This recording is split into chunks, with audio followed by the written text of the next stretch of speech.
আমরা আমাদের সাইটে আসছি, ওয়েবসাইটে আসছি। তো আমরা অন পেজ এসিও শুরু করব।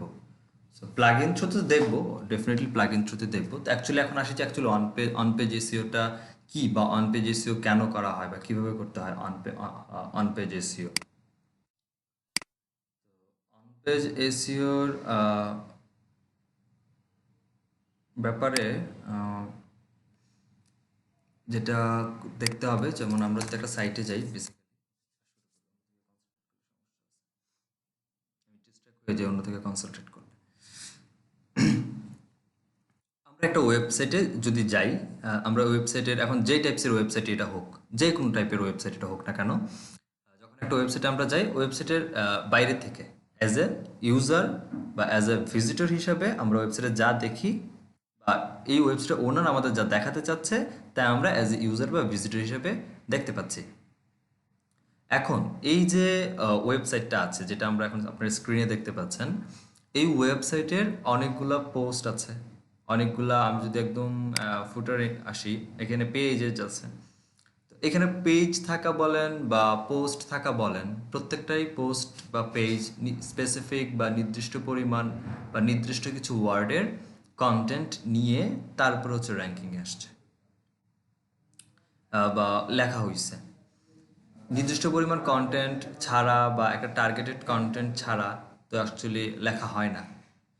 যখন আমরা এই যে কন্টেন্টটাকে লিখলাম, আচ্ছা কন্টেন্টটা কার জন্য লিখলাম? বেসিক্যালি আমরা ইউজারদের জন্য লিখেছি, যারা অ্যাকচুয়ালি এই কন্টেন্টটা পড়বে।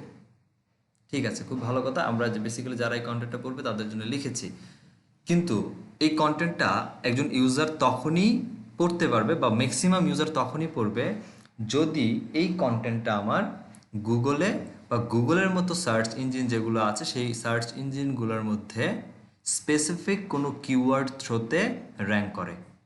কথাগুলো একটু ভালো করে বোঝার চেষ্টা করেন। অন পেজ এসইও অনেক সহজ, বাট হিউজ পরিমাণ কাজ আছে, যাদের কিনা আমি আজকের ক্লাসে আমি এটা বলে দিতে চাই। সেটা হচ্ছে যে আপনারা ডিজিটাল মার্কেটিং শিখেছেন, সামনে অফ পেজ এসেও শিখবেন, লোকাল এসেও কিছু পার্ট আছে। সব কিছুতে চোখ বন্ধ করে ছেড়েও দেন, কিচ্ছু করা দরকার নেই, সব যদি ছেড়েও দেন, এই অন পেজ এসিও শুধুমাত্র সিঙ্গেল অন পেজ এসিওর যে ডিমান্ড আছে, এনাফ। যদি আপনি ঠিকমতো কাজ করতে পারেন, ভালো ওয়েতে, ভালোভাবে অ্যাডভান্স ওয়েতে কাজ করতে পারেন, সো একটু কনসেন্ট্রেট দিবেন ক্লাসের মধ্যে, আর আমার সাথে একটু রেসপন্স করে ট্রাই করবেন। তো এই যে কন্টেন্টগুলো লিখছি, ইউজারের জন্য লিখছি, ইউজার এসে পড়বে, বাট ইউজার তখন পড়বে যখন আমার এটা সার্চ ইঞ্জিনে থাকবে। বাট সার্চ ইঞ্জিনে তখনই থাকবে, বা সার্চ ইঞ্জিন তখনই ইউজারকে, ম্যাক্সিমাম টু ম্যাক্সিমাম ইউজারকে আমার এই কন্টেন্টটা আসার জন্য রেফার করবে বা র্যাঙ্ক করবে, যেটা অ্যাকচুয়ালি এসইওর কাজ, র্যাঙ্ক করবে তখনই যখন একজন ইউজার যে কিওয়ার্ডটা লিখে সার্চ করছে গুগলে, ওই কিওয়ার্ডটা আমার ওয়েবসাইটে থাকবে। একটা ইস্যু। সেকেন্ড ইস্যু হচ্ছে, ওই ব্যক্তি ওই কিওয়ার্ডের থ্রোতে যে ইনফরমেশন জানতে চাচ্ছে, একদম সেম টু সেম ওই টাইপের রিলেভেন্ট ইনফরমেশনই আমার এই কন্টেন্টে থাকবে। অথবা ওই কিওয়ার্ড যেটা সেই ইনফরমেশন চাচ্ছে, এখন হতে পারে সেই যে কিওয়ার্ড লিখে সেই ইনফরমেশন চাচ্ছে, সেই ইনফরমেশনটা আমাদের ইমেজের মধ্যে দিয়ে রেখেছি। সো ইমেজটা, ওই রিলেটেড ইনফরমেশন যুক্ত ইমেজটা, একটা ইমেজের পেছনে একটা অল্টার টেক্সট দেওয়া যায় বা ইমেজকে এসইও করা যায়। তো এই এসইও পারপাসটা যদি ইমেজের করা থাকে, এইটার জন্য আমার ওই কিওয়ার্ড থ্রুতে কন্টেন্টটা র্যাঙ্ক করতে পারে। সো র্যাঙ্ক হওয়ার অনেকগুলো ওয়ে আছে, বাট মূল কথা হচ্ছে, আমার যে টার্গেটেড কিওয়ার্ড বা প্রাইমারি কিওয়ার্ড, এই কিওয়ার্ডটা একটা ডেন্সিটি অনুসারে বা একটা রেশিও, ডেন্সিটি এসিওর ভাষায় ডেন্সিটি বলা হয়, বা আপনি যে নর্মালি অ্যাজ ইউজুয়াল বোঝার জন্য বুঝেন, এটা হচ্ছে একটা রেশিও। একটা রেশিও মেনটেন করে যখন আপনি আপনার কন্টেন্টের মধ্যে ওই কিওয়ার্ডগুলোকে ডিস্ট্রিবিউট করবেন এবং প্রপারলি একটা এসইও ফ্রেন্ডলি কন্টেন্ট ক্রিয়েট করবেন, এবং কন্টেন্টটা যেন অবশ্যই ইউজার ফ্রেন্ডলি হয়, খুব সহজ সাবলীল সিম্পল ভাষায় হয়, ইউজাররা যেন সহজে ইন্টিগ্রেট করতে পারে আপনার কন্টেন্ট পড়ে, যেন বুঝে যে ইয়েস আপনি এইটা তাকে মিন করতে চাচ্ছেন বা এই ইনফরমেশনটা তাকে দিতে চাচ্ছেন। আর এই যে যাবতীয় যত কাজ, এই বিষয়গুলো মেক শিওর করার জন্য যত কাজ আছে, এই সবগুলো কাজ আমরা যখন আমাদের ব্যাকএন্ডে বসে, ওয়েবসাইটের ব্যাকএন্ড বলতে এক্সেস প্যানেল, এই তো এক্সেস প্যানেল, তাই না? এটা হচ্ছে আমাদের এক্সেস প্যানেল। তো এই এক্সেস প্যানেলে বসে যখন আমরা করি, সেটাতে হচ্ছে অ্যাকচুয়ালি অন পেজ এসইও। তাহলে এখন বলতে পারেন, যেটা যদি আজকে এই টপিকটা না, বাট কথায় কথায় চলে আসে, ভাইয়া টেকনিক্যাল এসইওর কাজও তো কিছু ব্যাক এন্ডে বসে করা হয়, তাহলে সেপারেশন কাজের আলাদা। অন পেজের জায়গায় কাজ অন পেজের মতো, টেকনিক্যালের মতো কাজ হয়তো বা আপনি ব্যাক এন্ডে বসে করছেন, ডাজন্ট ম্যাটার। কথা হচ্ছে যে আপনি ইন্ডিভিজুয়াল কোন কাজটা করছেন। অন পেজ এসইওর কাজ করছি, অন পেজ করতে গেলে আপনাকে ব্যাক এন্ডে আসতে হবে, আপনার অ্যাডমিন প্যানেলে আসতে হবে। টেকনিক্যাল এসইওরও কিছু কাজ আছে যে কাজগুলো আপনি বাইরে থেকেও পারবেন, আবার আপনাকে অ্যাডমিন প্যানেলে আসতেই হবে। ডিপেন্ড করে আপনি কাজটা কি করছেন। তো একটা অন পেজ এসইও করতে গেলে সেটা হতে পারে কোনো কন্টেন্টের জন্য, হতে পারে কোনো পেজের জন্য, হোয়াটএভার যেটার জন্যই ক্রিয়েট করা হোক না কেন বা অন পেজ এসইও করা হোক না কেন, আমাকে ব্যাক এন্ডে বসে করতে হবে। এবং সব থেকে অন পেজ এসইওর অ্যাডভান্টেজ এটাই যে আপনি যখন অ্যাজ এ অ্যাডমিন হিসাবে কোনো একটা কন্টেন্টের বা কোনো একটা পেজের জন্য আপনি অন পেজ এসইও করবেন, আপনার কাছে এই অন পেজ এসইওটাকে কন্ট্রোলিং এর ব্যাপার, যেটা কন্ট্রোল করাটার 100% আপনার হাতে থাকবে। কন্ট্রোলিংটা আপনি ইচ্ছা করলেই একদম 100 to 100% কন্ট্রোল করতে পারেন অন পেজ এসইওর জন্য। কিন্তু অফ পেজ এসইও, যেটা আপনার সামনের এই ক্লাসের পরের ক্লাসে আসতেছে, বলে রাখি, টাস্ক দিয়ে রাখি, তো অফ পেজ এসইও কিন্তু আপনার হাতে 100% কন্ট্রোলিং নাই। সো এটা হচ্ছে র্যাঙ্কিংয়ে যাওয়ার দিক থেকে সব থেকে ভালো একটা জায়গা এবং বড় একটা জায়গা। ডিসেম্বরের 4 তারিখে, বারবারও এই কথাটা আমি বলি, যে ডিসেম্বরের 2020 সালের 4 তারিখে যে আপডেট আসছে গুগলের, কি আপডেট? গুগলের ব্রড কোর আপডেট যেটা আসছে অ্যালগোরিদমের, এই আপডেটের পরে অন পেজ এসইও আর অফ পেজ এসইও দুটাই তো এসইওরই কাজ। টেকনিক্যালটি একটু আলাদা, ওটা অন্যদিকে কাউন্ট হয়।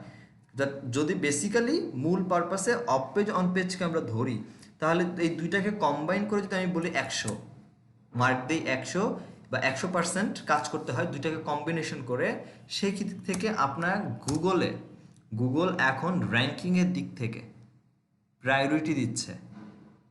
হুম, অন পেজ এসেও যেটাকে প্রায় আপনার মানে যদি ঠিকঠাক মতো tight to tight 100% totally advance ওয়েতে বলেন বা ফুললি অন পেজ এসিও করা থাকে আপনার কন্টেন্টের মধ্যে, 60 to 65% আপনাকে হেল্প করে র্যাঙ্কিংয়ের জন্য শুধুমাত্র অন পেজ।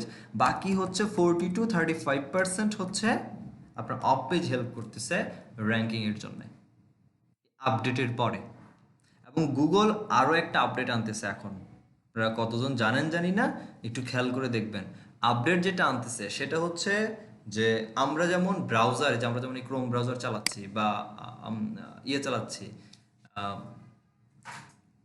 একটা মিনিট, ওকে। তো আমরা ছিলাম হচ্ছে কোথায় যেন, এইখানে যে আপডেটটা আসতেছে, এই যে আমরা ব্রাউজারে আছি, আমরা ব্রাউজারে ব্রাউজ করতে করতে আমাদের কুকিজ জমা থাকে, আমাদের ব্রাউজারে হিস্টোরি জমা থাকে। সিমিলারলি আপনি যদি কোনো ওয়েবসাইটে ভিজিট করেন, দেখেন আমি একটু সিম্পল জাস্ট একটু দেখাই। ধরেন যে traditional SEO expert in Bangladesh,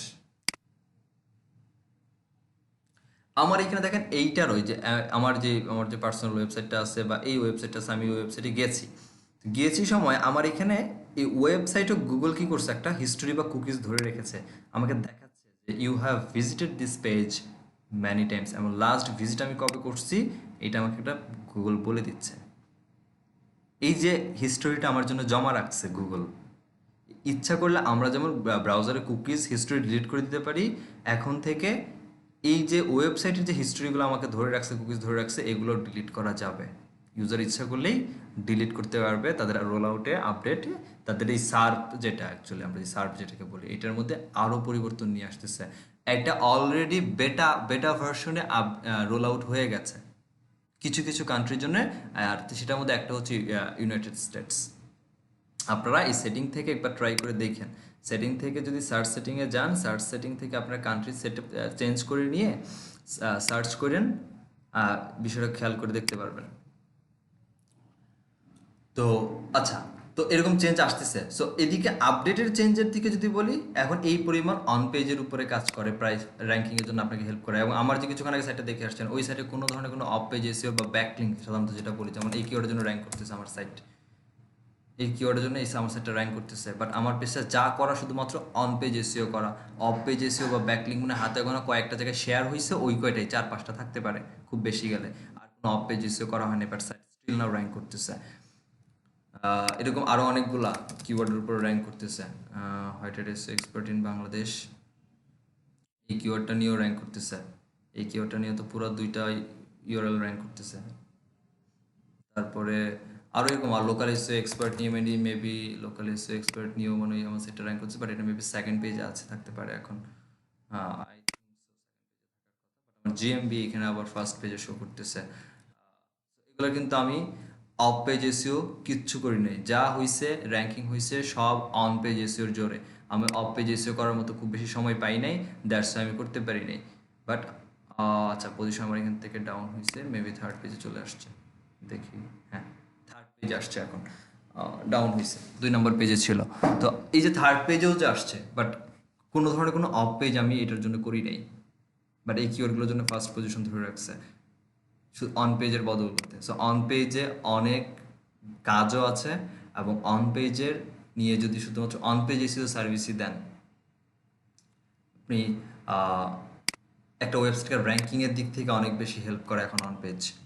আচ্ছা, অন পেজের মধ্যে অ্যাকচুয়ালি কী কী আসে, অন পেজের মধ্যে কী কী আসে চলেন। অন পেজের মধ্যে যেটা আসে সেটা হচ্ছে টাইটেল অপটিমাইজেশন করতে হবে, আমাদের ইউআরএলকে অপটিমাইজেশন করতে হবে, আমাদের মেটা ডেসক্রিপশন লিখতে হবে। এই যে আপনাদের রুটিনে আপনাদের মডিউলের মধ্যে যেটা ছিল যে full on page SEO using Yoast and rank math, Yoast SEO বলেন আর র্যাঙ্ক ম্যাথ প্লাগইন দিয়ে বলেন, এই দুইটা দিয়ে এই 3টা কাজই করা যায়। টাইটেলটাকে অপটিমাইজ করা যায়, ইউআরএলটাকে অপটিমাইজ করা যায়, আর একটা ডেসক্রিপশন লেখা যায়। এর বাইরে আর কিছু করা যায় না। আর কিছু ইনফরমেশন পাই আমরা যখন কন্টেন্টগুলোকে লিখি। কিন্তু এই যে কন্টেন্ট অপটিমাইজেশন, হেডিং অপটিমাইজেশন, টেক্সটের মধ্যে অ্যাঙ্কর টেক্সট করা, ইমেজ এসিও করা, বা কন্টেন্টের জন্য যদি সাইট ম্যাপ লাগে সাইট ম্যাপ বানানো, এটা যদি কোনো রোবট টেক্সটই লাগে রোবট টেক্সটই ক্রিয়েট করা, বা এটা আবার আমাদের অন পেজের আবার অডিট হয়। একটা ওয়েবসাইটে যেমন ফুল অডিট হয়, অন পেজ এসিওর জন্য ইন্ডিভিজুয়ালি অডিট করা যায়, ইন্টারনাল লিঙ্কিং এক্সটার্নাল লিঙ্কিং কাজগুলো করা, বা ইউআরএল ক্যানাবালাইজেশন হচ্ছে কিনা সেগুলোকে ফিক্সিং করা। হ্যাঁ, বা ধরেন কন্টেন্টের জন্য যদি আপনার জেসনের লিঙ্ক বা স্কিমা মার্কআপ যেটা ছিল, এইটাকে যদি আপনার ইমপ্লিমেন্ট করতে হয় সেগুলোকে ঠিকঠাক মতো করা। যদিও জেসনের বা স্কিমা মার্কআপটা টেকনিক্যালের কাজ, বাট অন পেজের মধ্যে অনেকে কাউন্ট করে। এই ব্যাপারটা দেখা, ইমেজগুলোকে পারফেক্টলি এসিও করে আমাদের কন্টেন্টের মধ্যে বসানো, প্রত্যেকটা কাজই হচ্ছে অন পেজ এসিওর কাজ। এবং এগুলো যখন প্র্যাকটিক্যালি একটা করে করতে যাবেন, তখন দেখবেন এই টপিকটা এখন শুনতে ছোট লাগছে বা দেখতে ছোট লাগছে, বাট তখন এটা আরও ব্রিফ হবে, আরও ব্রিফ হবে। চলেন আমরা এখন প্র্যাকটিক্যালি যাই। এই হচ্ছে আমাদের সাইট। প্রথমে যেহেতু আপনাদের মডিউলে যেটা আছে সেই অনুসারে যদি আমি আগাই, তাহলে ইয়োস্ট এসিও আর র্যাঙ্ক ম্যাথ 2টা প্লাগইন আছে। তো আমরা প্রথমে একটা প্লাগইনকে ইনস্টল দিই, সেটা হচ্ছে ইয়োস্ট প্লাগইন। আমরা ইয়োস্ট প্লাগইনটাকে ইনস্টল দিয়েছিলাম, দেই নাই। আচ্ছা, একটা প্লাগইন ইনস্টল দেওয়ার জন্য আমরা প্লাগইন যে সেগমেন্ট আছে প্লাগইন সেগমেন্টে যাই। এখানে এসে এই যে প্লাগইন এখানে যেটা আছে সেটা হচ্ছে এখান থেকে যাব অ্যাড নিউ। অ্যাড নিতে গিয়ে আমাদের কি দরকার, আমাদের ইয়োস্ট এসিও প্লাগইনটা দরকার। সো আমরা সার্চ করি,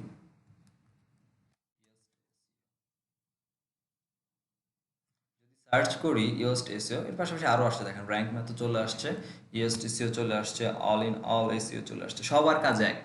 ঠিক আছে, ফাংশনগুলো আলাদা, বাট কাজ সবার এক, সিমিলার কাজ করে সবাই। ঠিক আছে, তো প্রথমে আমরা ইয়োস্ট এসিও প্লাগইনটাকে ইনস্টল করবো। সো ইনস্টল নাও।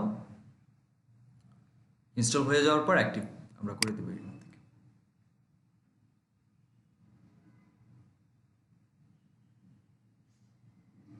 অ্যাক্টিভেট যখন করে দিলাম, অ্যাক্টিভেট করে দেওয়ার পর দেখেন এইখানে একটা সাইন আসছে, এবং এইখানে সেটিংয়ের নিচে একটা এসিওর নামে একটা সাইন আসছে। আর এখানে যদি আমি ইয়েতে দেখি, প্লাগইনের লিস্টিং একটু দেখি, এখানে আমাদের এই যে ইয়োস্ট এসিও প্লাগইনের চলে আসছে। ঠিক আছে, ফাইন। এখন তাহলে পোস্ট করার পালা। আমার প্লাগইনের কাজ কখন করব? পোস্টে গিয়ে করব। তো আমরা এখন পোস্ট লিখি একটা, কারণ পোস্ট বলেন পেজ বলেন ওখানে তো পোস্টই থাকবে, কন্টেন্ট, আর কন্টেন্ট ঘিরেই হচ্ছে অন পেজ এসইওর কাজ। সো কন্টেন্ট মাস্ট বি লাগবে। আমরা একটা কন্টেন্ট লিখি। আমাদের কোনো কন্টেন্ট নাই এখানে, আমরা একটা কন্টেন্ট লিখি।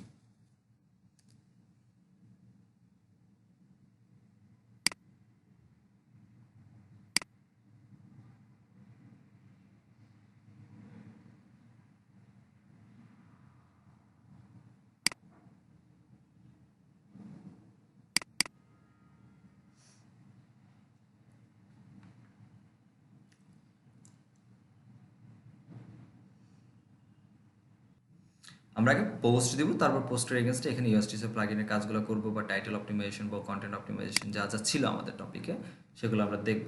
সো প্রথম হচ্ছে টাইটেল, তারপর আবার আস্তে আস্তে করে এখানে হচ্ছে লেখালেখির ব্যাপারটা আসবে।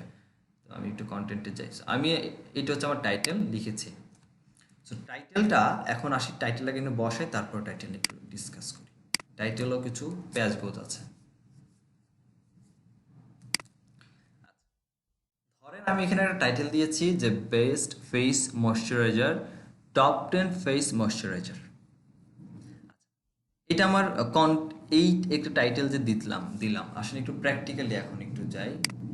যেমন এইখানে এখানে যাই, এখানে দেখেন, এখানে জাস্ট লিখছি কি best face moisturiser for oily dry skin, এইটা টাইটেল। একটু কপি, এখানে একটা টাইটেল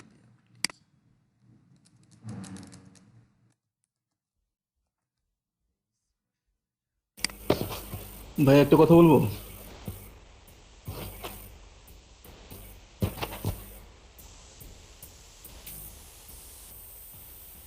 এই যে টাইটেলটা দিলাম, টাইটেল দেওয়ার পর একটা কিওয়ার্ড লিখে যখন আমরা সার্চ করলাম, এখানে গুগলে একটা কিওয়ার্ড লিখে সার্চ করার পরে এগুলো হচ্ছে ওয়েবসাইট, ঠিক আছে, ওয়েবসাইটের মধ্যে এগুলো টাইটেল না, best 15 best face moisturiser of 2021 review top rated, এরপরে ডট ডট ডট, তারপরে হচ্ছে বেস্ট ফেসিয়াল ময়শ্চারাইজার, এগুলো টাইটেল।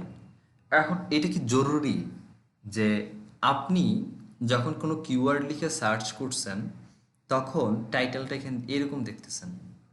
এটা কি জরুরি যে এই যে টাইটেলটা দেখতেছেন এই টাইটেলটা কোনো না কোনো একটা কন্টেন্টের, যার ইউআরএলটা হচ্ছে এটা? আমি যদি কন্টেন্টের মধ্যে যাই দেখি তো টাইটেলটা ম্যাচ হয় কিনা, মানে এইখানে যে টাইটেল দেখতেছি কন্টেন্টের মধ্যে ওই টাইটেল আছে কিনা আমি একটু এটা দেখতে চাই। দেখেন তো এইখানে কি লিখছে, এটা হচ্ছে কন্টেন্ট শুরু হয়েছে, এটা হচ্ছে কন্টেন্টের টাইটেল। আমরা সার্চ করেছিলাম ফেস ময়শ্চারাইজার, পেয়েছি টাইটেল, দেখলাম, ঢুকলাম, এই হচ্ছে কন্টেন্ট, কন্টেন্টের টাইটেল এটা। কিন্তু এখন কথা হচ্ছে আমার যে এই হচ্ছে কন্টেন্ট, কথা হচ্ছে এটা যদি কন্টেন্টের টাইটেল হয় তাহলে আমি তো ওয়েবসাইটের লেখার সময় এই যে এখানে টাইটেল দিয়েছি তাই না, এটা হচ্ছে তার মানে ভেতরে যে টাইটেলটা আমি দিয়েছি এটা হচ্ছে সেই টাইটেলটা। এইখানে টাইটেল একরকম, ইউআরএল কিন্তু আমার একটাই, এটা ইউআরএল, খেয়াল করেন। টাইটেল আমার এইখানে এরকম যেটা কন্টেন্টের মধ্যে, অথচ গুগলে যখন আমি সার্চ করতেছি তখন আমার এখানে টাইটেল আসতেছে অন্যরকম। কেন? টাইটেল তাহলে দুই রকম হইল, একটা সার্পে দেখাচ্ছে একরকম কিওয়ার্ডের জন্যে, আবার এইটার মধ্যে ঢুকলেই কন্টেন্টের মধ্যে টাইটেল দেখাচ্ছে আরেক রকম। কেন দেখাচ্ছে? এর মধ্যে হওয়ার কথা না, আর এটা কেন হলো? এটা হচ্ছে একটা এটা হচ্ছে একটা টপিক পার্ট।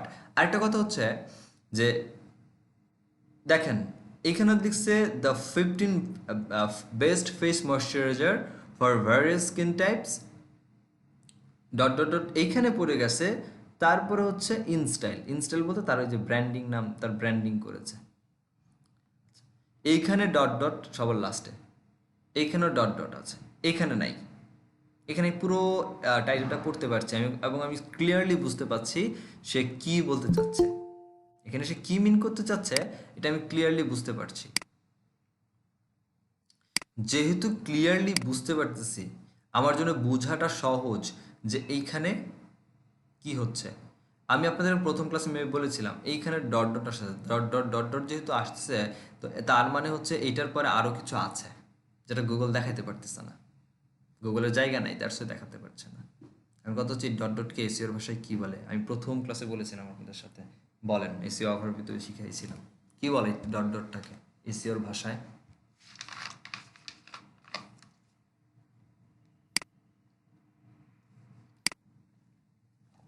জান্নাত আপু কি বলে এটাকে, ছিলেন প্রথম ক্লাস আমি জানি, আমি আপনাকে দেখেছিলাম। জি স্যার, কিন্তু আমি স্পেসিফিক এটা মনে করতে শাফাতুল আলম পারছি ভাই যে কি বল, এটার নাম কি?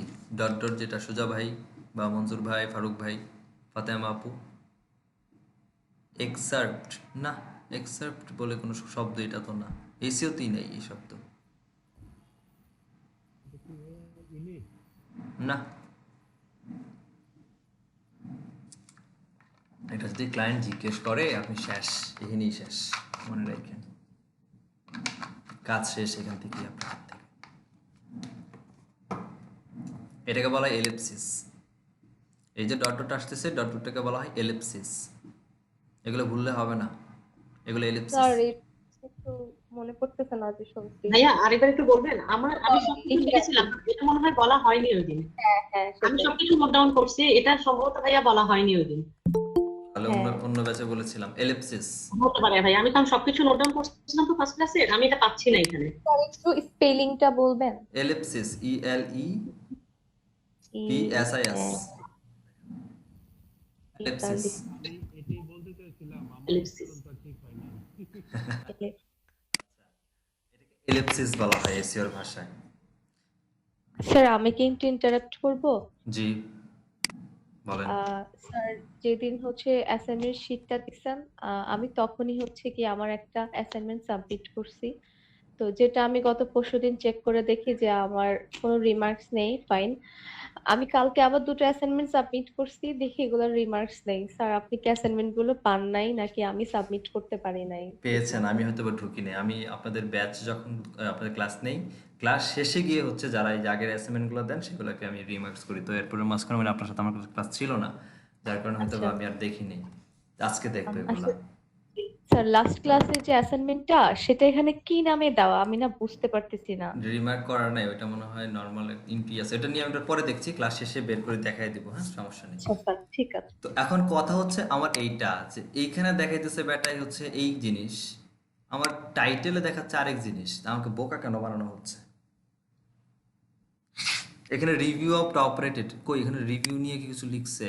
এখানে দুই রকম, তো এখন এখন মিন হচ্ছে এইটা যে আমরা একটা কন্টেন্টের জন্য টাইটেল দুইভাবে দিতে পারি, একটা দিতে পারি দুইভাবে সেট করতে পারি আর কি, যে একটা সেট আপ করতে পারি আমার ইউজার যেটা সার্পে দেখবে, আরেকটা হচ্ছে ইউজার আমার এই ইউআরএলে ক্লিক করার পরে যখন আসি আমার ওয়েবসাইটের মধ্যে এন্টার করবে তখন কন্টেন্টের মধ্যে একটা দেখবে, আমরা দুইভাবে সেট আপ করতে পারি।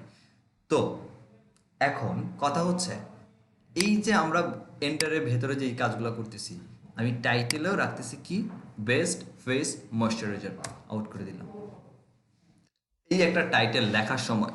এখন আসেন আমাদের মডিউলে ব্যাক করি, টাইটেল অপটিমাইজেশন টেকনিক বা প্রসিডিউর বা টাইটেল অপটিমাইজেশনের যে ব্যাপারটা, এটা হচ্ছে যে আপনি যখন একটা কন্টেন্টের জন্য টাইটেল লিখবেন, just a minute, জি, তো যখন আমরা একটা টাইটেল লিখি দুইটা জিনিস খেয়াল করবেন, টাইটেল যেন আই ক্যাচি না হয়। আই ক্যাচি টাইটেল বুঝেন? আই ক্যাচি টাইটেল হচ্ছে, ভিডিওটা ক্লোজ করে নিন, কিন্তু আই ক্যাচি টাইটেল, একটা আই ক্যাচি টাইটেল যখন আপনি আপনার কন্টেন্টের জন্য বানাতে যাবেন, তখন ইউজার তো হয়তো বা ওই কন্টেন্ট থেকে আসবে আপনার সাইটে, ঠিক আছে আসবে, কিন্তু এসে যখন দেখবে যে আপনার সাইটে ওই পরিমাণ ইনফরমেশন নেই, আপনি অন্য ফাউল কথা লিখে রেখে দিচ্ছেন, সে ডিরেক্টলি আপনার সাইট থেকে লিভ নেবে, যদি এই ব্যাপারটা কন্টিনিউয়াস হতে থাকে। এখন একটা ইউজার একটা ওয়েবসাইটে আসার পরে গুগল অনেক কিছু মেজারমেন্ট করে, তার মধ্যে হচ্ছে একজন ইউজার আপনার কোনো একটা পেজে বা কোনো একটা ল্যান্ডিং পেজে বা কোনো একটা কন্টেন্টে আসার পর সে একটা কমপ্লিট সেশন কমপ্লিট করলো কিনা, একটা সেশন কমপ্লিট করলো কিনা, একটা সেশন কমপ্লিট বলতে সে টপ টু বটম সে পড়েছে কিনা বা একটা সময় নিয়ে স্ক্রলিং করেছে কিনা, এটা হচ্ছে ফার্স্ট অফ অল। একটা স্ক্রলিং করতেও সময় লাগে 4-5 সেকেন্ড, ঠিক আছে? তো একটা ইউজার আপনার সাইটে আসছে, এসে সে 2-4 সেকেন্ডের মধ্যে বের হয়ে চলে গেছে, আপনার ওয়েবসাইটের তখন বাউন্স রেট বেড়ে যাবে। আর যখন আপনার সাইটের বাউন্স রেট বাড়বে, ডেফিনেটলি গুগল এটাই মিন করবে যে আপনার সাইটে বেটার ইনফরমেশন কিছু নাই, জাস্ট লিখছেন, যা লিখে রাখছেন সে লিখার জন্য লিখে রাখছেন, বেটার কিছু নাই। সো আপনি শাফল করতে, গুগল আপনার সাইটকে শাফল করে নিচে দিতে বাধ্য হবে, ডিরেক্ট র্যাঙ্কিংয়ে হিট করা আইকেজি টাইটেল, কজ অফ ইউজারের সাথে ইন্টিগ্রেট করছে। সো আপনি সফল হচ্ছেন। এইটার আরেকটা জায়গা আছে, কার কিছু করে কোনো কোশ্চেন আছে? কোয়ালিটি স্কোর কমে যাবে। বুঝি নাই আপনার। ভাইয়া আরেকটু রিপিট করবেন? ল্যান্ডিং আমি পেজের একটু বুঝ- ল্যান্ডিং পেজের কোয়ালিটি স্কোরটা কমে যাবে আর কি। হ্যাঁ, ওইগুলো তো করবেই। জি বলছি ফারহানা, ও বলছি, আবার বলছি যে আপনি ইউজার হিসাবে এখানে আসছেন, এসে যদি এখান থেকে লিভ নিয়ে নেন, তো গুগলের কাছে আপনি যখন এই একটা কিওয়ার্ড লিখে আমি সার্চ করছি, গুগল যে আপনাকে এই কিওয়ার্ডের জন্য র্যাঙ্ক দিচ্ছে বা আপনার ওয়েবসাইটের র্যাঙ্ক যে এখানে পজিশন হোল্ড করে রাখছে, কিসের বেসিসে? কজ অফ আপনি একজন ইউজার এই কিওয়ার্ড লিখে সার্চ করে তার সাইটটাকে পেয়ে এই সাইটে ঢুকছেন, ঢুকে তার সাইটে কন্টেন্ট পড়তেছেন। দ্যাট মিনস গুগলের কাছে তখন একটা সিগন্যাল যাচ্ছে যে হ্যাঁ, একজন ইউজার এই কিওয়ার্ডের জন্য এই ওয়েবসাইটে ঢুকছে এবং এত সময় ধরে সে বসে পড়তেছে। এবং এইটাকে গুগল তার নিজস্ব যে প্ল্যাটফর্ম গুগল অ্যানালাইটিক্স, এটার মাধ্যমে ট্র্যাকিং করে যে আমার ইউজার এতগুলা সেশন কমপ্লিট করতেছে এই ওয়েবসাইটের কন্টেন্টের মধ্যে, এই কন্টেন্টের মধ্যে, এই পেজের মধ্যে এত মিনিট ধরে থাকতেছে, তার ওয়েবসাইটের বাউন্স রেট এত, কতজন ইউজার আসছে যাচ্ছে, কোন কান্ট্রি থেকে আসতেছে, কোন ডিভাইস থেকে আসতেছে, কোন ল্যাঙ্গুয়েজের ডিভাইস থেকে আসতেছে, এভরিথিং গুগল ট্র্যাক করে, গুগল অ্যানালাইটিক্স। সো যখন ইউজার হিসেবে আপনি এখানে আসছেন, এসে 2 সেকেন্ডও থাকেন নাই, বের হয়ে চলে গেছেন, গুগলের কাছে সিগন্যাল গেছে এই কিওয়ার্ড নিয়ে এই ওয়েবসাইটে ঢোকা হয়েছে, 3 সেকেন্ড থাকে নাই, বের হয়ে চলে গেছে। দ্যাট মিনস তাহলে গুগল এটা চিন্তা করবে, একটা ইউজারে পাঠাইলাম এই জায়গার মধ্যে, তাহলে কি ইউজার যেখানে ঢুকে বের হয়ে চলে আসলো, ইউজার যে ঢুকে বের হয়ে চলে আসলো, কেন আসলো? ইউজার কি তার ইনফরমেশনটা ওইখানে পায় নাই? যদি না থাকে, ইনফরমেশন যদি এই সাইটে নাই থাকে, তাহলে একে র্যাঙ্কিংয়ে কেন রাখছি? ইউজার আপনার ওয়েবসাইটের সাথে কোনো লেনা দেনা নাই। আর এই জায়গাটা, এই যে সার্পের যে জায়গাগুলো পজিশন, এটা কারোর জন্য রিজার্ভ করে রাখে নাই গুগল। বেটার কন্টেন্ট থাকলে তাকে দিবে এখানে, আপনাকে কেন রাখবে? এটা আরেকটা নাম আছে, ইন্টারভিউ বোর্ডে গেলে কখনো ফেস করতে পারেন, এটাকে বলা হয় পোগোস্টিং বা পোগোস্টিকিং। মনে থাকবে নামটা, পোগোস্টিকিং বলে এটাকে। ব্যাপারটা হচ্ছে এরকম, দেখেন ব্যাপারটা কিভাবে ঘটে আরেকবার দেখাচ্ছি, প্র্যাকটিক্যালি দেখার চেষ্টা করেন। ধরেন এই যে 15 ধরেন বেস্ট ফেস ময়শ্চারাইজার বা ফেস ইন্ডিয়া, এটা লিখে একটু সার্চ করি, দেখেন একটু খেয়াল করেন কি আসছে। যখন এই দুইটা ওয়েবসাইট দেখেন, একটা হচ্ছে stylecraze.com আর একটা হচ্ছে cashcaro.com, দুইটা ওয়েবসাইট, এর মাঝখানে একটা হোয়াইট স্পেস আছে, খুব ভালো সুন্দর একটা হোয়াইট স্পেস আছে। আমি করলাম কি, ধরেন এই সাইটটাতে ঢুকলাম, সাইটটাতে আসছি, লোড হয় নাই, কেটে দিলাম, কেটে দিয়ে গেছি কিন্তু। এখন দেখেন গুগল আমার এই জায়গায় একটা বক্স, সাথে সাথে একটা বক্স বের করে দিছে। এতক্ষণ তো ছিল না, এতক্ষণ ছিল এরকম হোয়াইট স্পেস, এখন একটা বক্স দিছে কেন? এটা কি কখনো খেয়াল করছেন আপনারা যে এতক্ষণ সার্চ করার সময় ছিল না, ঢুকলাম, ঢুকে কেটে দিয়ে বের হয়ে আসছি, এখন সাথে সাথে গুগল আমাকে এটা কেন দিচ্ছে? হোয়াই? রিজন কি? রিজন হচ্ছে এই যে ব্যাপারটা যেটা কিছুক্ষণ আগে বলছি, আবার বলি, যে আপনি ইউজার সার্চ করেছেন এই কিওয়ার্ড নিয়ে, যাকে র্যাঙ্ক দিয়েছে গুগল এই কিওয়ার্ডের জন্য। আপনি যখন এই ওয়েবসাইটে ঢুকলেন, ঢুকার পর আপনি বের হয়ে আসছেন, গুগলের কাছে সিগন্যাল গেছে, আপনি ঢুকছেন এবং বের হয়েছেন, কতক্ষণের মধ্যে বের হয়েছেন? 2-3 সেকেন্ডের মধ্যে বের হয়ে গেছেন। কেন? আপনাকে তো গুগল তো বুঝছে যে এখানে এই কিওয়ার্ডের জন্য আপনি যে তথ্য চাচ্ছেন এটা এই ওয়েবসাইটের মধ্যে আছে, তাহলে আপনি ঢুকে এই ইনফরমেশনই চাইলেন, চাওয়ার পরে আপনি এখানে ঢুকলেন, ঢুকে কেন বের হইলেন? থাকার তো কথা। এখন গুগল চিন্তা করতেছে, হয় ইউজারের ভুল, এটা ইউজার ভুলে কেটে বের হয়ে চলে আসছে, অথবা ইউজার যে সার্চটা করতেছে এটার রিলেভেন্ট ইনফরমেশন কি অ্যাকচুয়ালি নাই।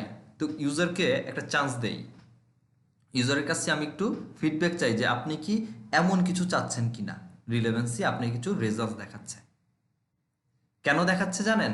দেখাচ্ছে হচ্ছে এইটার জন্য, কারণ গুগল জানে যে এই কিওয়ার্ডের জন্য এই ওয়েবসাইটে কিন্তু এমনি এমনি র্যাঙ্ক করে নাই, এই কিওয়ার্ড বেসিসে কিছু না কিছু কাজ করেছে বিদায়, কিছু ইনফরমেশন আছে বিদায় এখানে র্যাঙ্ক করছে।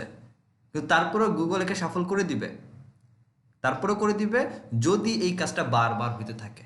একজন ইউজার সার্চ করলো, ঢুকলো, বের হয়ে আসছে। আজকে আপনি আসছেন, কালকে অন্যজন গেছে, পরশু এরকম যাচ্ছে, মাস পরে যাচ্ছে যাচ্ছে, ঢুকতেছে 3 সেকেন্ড 4 সেকেন্ডের ভিতরে বের হয়ে চলে আসতেছে।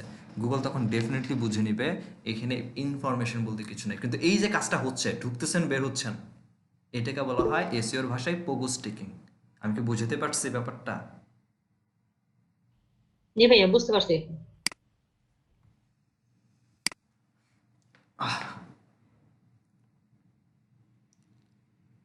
তো এরপরে কইছিলাম আমরা, একটু মনে করে দিবেন, আমি ডিস্টার্ব হয়ে গেছি আবার।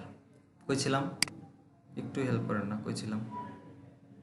আচ্ছা, এ তো এইগুলো তো পোস্টিং এর ব্যাপার। কিন্তু এখন টাইটেলের ব্যাপারে যদি আসি, যে আইক্যাচি টাইটেলের কথা বলছিলাম। সো একটা টাইটেল লেখার সময় যে বিষয়গুলো এখন ফোকাস করবেন সেটা হচ্ছে, আসল কথায় আসি, টাইটেল অপটিমাইজেশন দেখাইতে দেখাইতে কত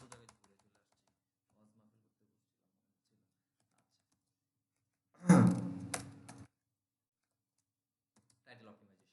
একটা টাইটেলকে অপটিমাইজ করতে গেলে মাস্ট বি ট্রাই করবেন আপনার যে মেইন কিওয়ার্ড বা প্রাইমারি কিওয়ার্ড বা টার্গেটেড যে কিওয়ার্ড, এই কিওয়ার্ডটা যেন মাস্ট বি আপনার টাইটেলের মধ্যে থাকবে। এখন একটা কন্টেন্ট লিখতে গেলে আমরা একটা প্রাইমারি কিওয়ার্ড নেই, প্রাইমারি কিওয়ার্ড নেই, আর হচ্ছে বাকিগুলা কি নেই, রিলেটেড বা সাবসিডিয়ারি কিওয়ার্ড নিচ্ছি।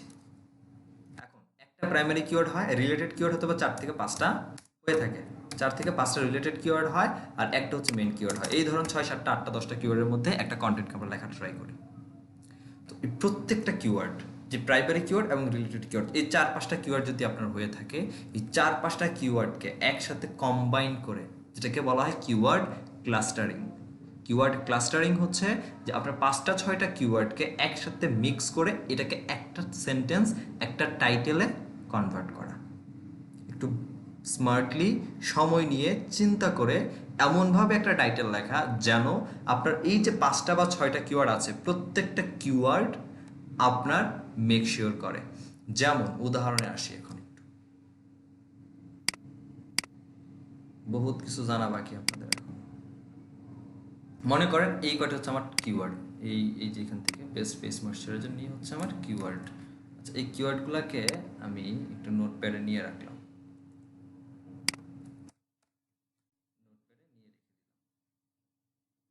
এই 5টা কিওয়ার্ড নিয়েছি।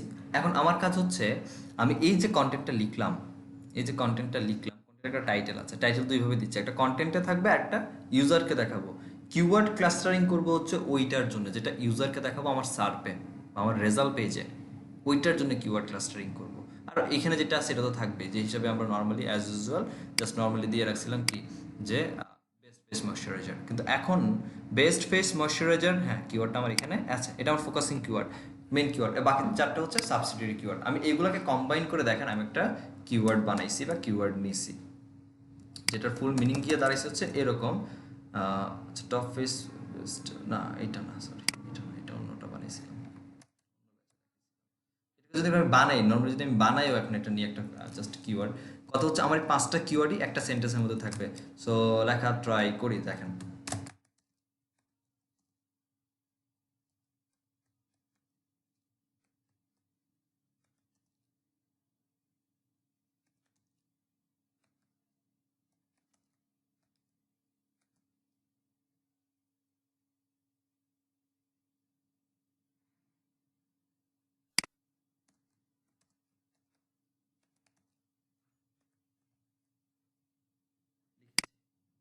আমি মানে এই শর্ট টাইমে যতটুকু পারছি আর কি লেখার চেষ্টা করেছি।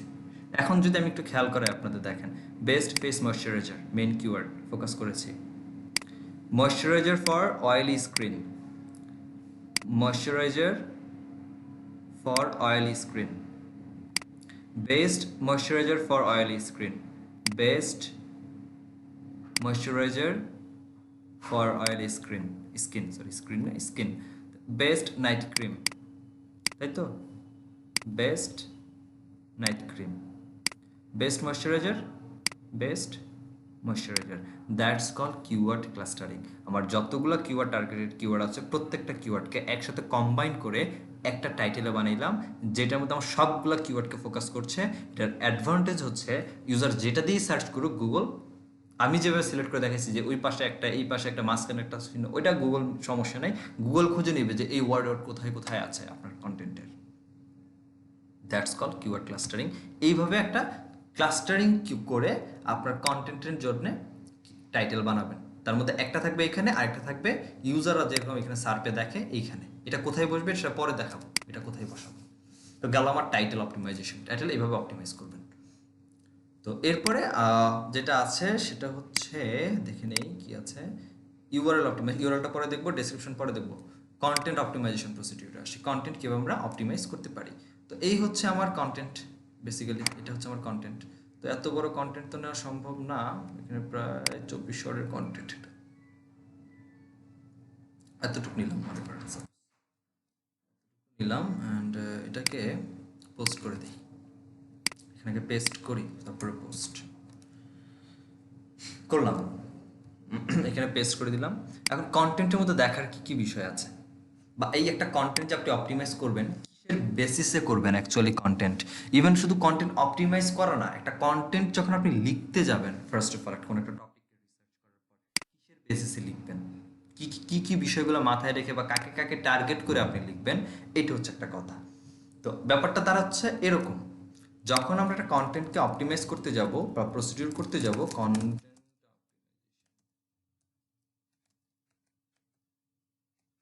কঠিন লাগলে বললেন, মাথার উপর দিয়ে গেলেও বললেন। কন্টেন্ট অপটিমাইজেশন করার জন্য যে বিষয়গুলো দেখবেন, প্রথমে যেটা দেখবেন, ফার্স্ট অফ অল যেটা চেক করবেন, একটা কন্টেন্ট রাইটিং এর কথাও যদি চিন্তা করি, রিসার্চ করবেন প্রথমে যেই কিওয়ার্ডের উপরে আপনার একটা টার্গেট থাকে, আমাদের একটা টার্গেট থাকে, ওই টার্গেটের যে কিওয়ার্ডগুলো ওইগুলো, যেমন আমার টার্গেট হচ্ছে এই কিওয়ার্ডগুলো, এইগুলোর উপরে যে হবে, এই বাইরে যে কোনো কিওয়ার্ডের র্যাঙ্ক হবে না সেটা তো না, হতে পারে, এটা গুগল বুঝবে পরে, বাট আমার তো ইচ্ছা এই গোটা কিওয়ার্ড নিয়ে র্যাঙ্ক করা। আপনি যেটা করবেন, এই যে কিওয়ার্ড আপনার টার্গেটেড কিওয়ার্ডগুলো থাকবে, ফার্স্ট অফ অল রিসার্চ করার পরে পাবেন কিওয়ার্ডগুলো, এই কিওয়ার্ডগুলো নিয়ে গুগলে সার্চ করবেন। সার্চ করে দেখবেন যে কারা অ্যাকচুয়ালি, যেমন ইন্ডিয়ার জন্য দিয়েছে, ইন্ডিয়া যদি আমার টার্গেট হয়, কারা এই কিওয়ার্ডটা নিয়ে র্যাঙ্ক করতেছে, প্রত্যেককে ধরেন, প্রত্যেককে। কি ধরবেন এদের, এদের যেটা ধরবেন সেটা হচ্ছে এই ওয়েবসাইটগুলো যারা কিওয়ার্ড সাথে র্যাঙ্ক করতেছে, তারা কত ওয়ার্ডের কন্টেন্ট লিখছে, তারা কত ওয়ার্ডের কন্টেন্ট লিখছে। তারা যদি দেখেন যে 1000 ওয়ার্ডের কন্টেন্ট লিখছে, আপনি সবগুলো অ্যানালাইসিস করবেন, অ্যানালাইসিস করে অ্যাভারেজের কি একটা হিসাব দিবেন, যে একজন 1000 লিখছে, একজন 1200, একজন 1500, একজন 2000, অ্যাভারেজে হিসাব করে, গড় হিসাব করে যদি দেখেন যে হ্যাঁ অ্যাভারেজ 1000 কন্টেন্ট হচ্ছে বা 2000 ওয়ার্ডের কন্টেন্ট হচ্ছে, যদি 1000 ওয়ার্ডের কন্টেন্ট হয়, আপনি ডেফিনেটলি এখানে থিঙ্কিং রাখবেন 1500 ওয়ার্ডের কন্টেন্ট লেখার জন্য। কেন? কারণ নেক্সট 4 মাস লাগবে আপনার এটাকে অফ পেজ করা বা র্যাঙ্কিংয়ে নেওয়ার কথা, বা অন পেজ কারো টাইপ করে করা, গুগলের কাছে ফিল্টারিং, গুগলের কাছে ইন্ডেক্স করা ম্যানুয়ালি বা টুলস ইউজ করা, হোয়াট এভার, যাই হোক 2-3 মাস সময়ের ভিতরে আপনার যে বাকি কম্পিটিটর আছে এরা কিন্তু বসে নাই, এরা তাদের কন্টেন্টে আপডেট আনতে পারে, এটা নিয়ম, একটা নিয়ম গুগলের অন পেজেসের। সব থেকে বেস্ট প্র্যাকটিস হচ্ছে আপনি যে আজকে কন্টেন্টটা লিখছেন, এই কন্টেন্টটাকে প্রতি 4 থেকে 6 মাস পর পর আপডেট করা। আপডেট বলতে ফেলে দেওয়া না, যা আছে থাকবে, এর সাথে আরও নিউ ইনফরমেশন আসতে পারে, যদি আসে সেই নিউ ইনফরমেশনগুলোও এটার সাথে অ্যাড করা। এটা বেস্ট প্র্যাকটিস, র্যাঙ্কিংটা স্টেবল রাখে। দ্যাট, এগুলো অ্যাডভান্স টাইপের কথা বলে ফেলছি হয়তো বা আপনাদের কাছে কঠিন লাগতে পারে, বাট এগুলো চেক করবেন, চেক করে দেখবেন যে 1000 ওয়ার্ডের কন্টেন্ট লিখলে আপনি টার্গেট রাখবেন 1500, 500 বেশি। কেন? ওই 4 মাসের যে কাজটা আপনার কম্পিটিটর করতে পারে সেটাকে টার্গেট আগে থেকেই কভার দিয়ে দিবেন, দূরে থাকুক, আপনি এখান থেকে আগে থাকবেন, 500 ওয়ার্ড রাখবেন। রাখার পর এখন দেখার বিষয় সেকেন্ড থিং, যে এই যে ব্যক্তি কন্টেন্টটা লিখছে 1000 ওয়ার্ডের, আমার কম্পিটিটররা 10 জন তো লিখছে, এই 10 জনের 10টা ইউআরএল, 10টা কন্টেন্ট, 10টা কন্টেন্ট, তারা টার্গেট কিন্তু একটাই কিওয়ার্ড, যে এই কিওয়ার্ডের জন্য তারা র্যাঙ্ক করে আসছে।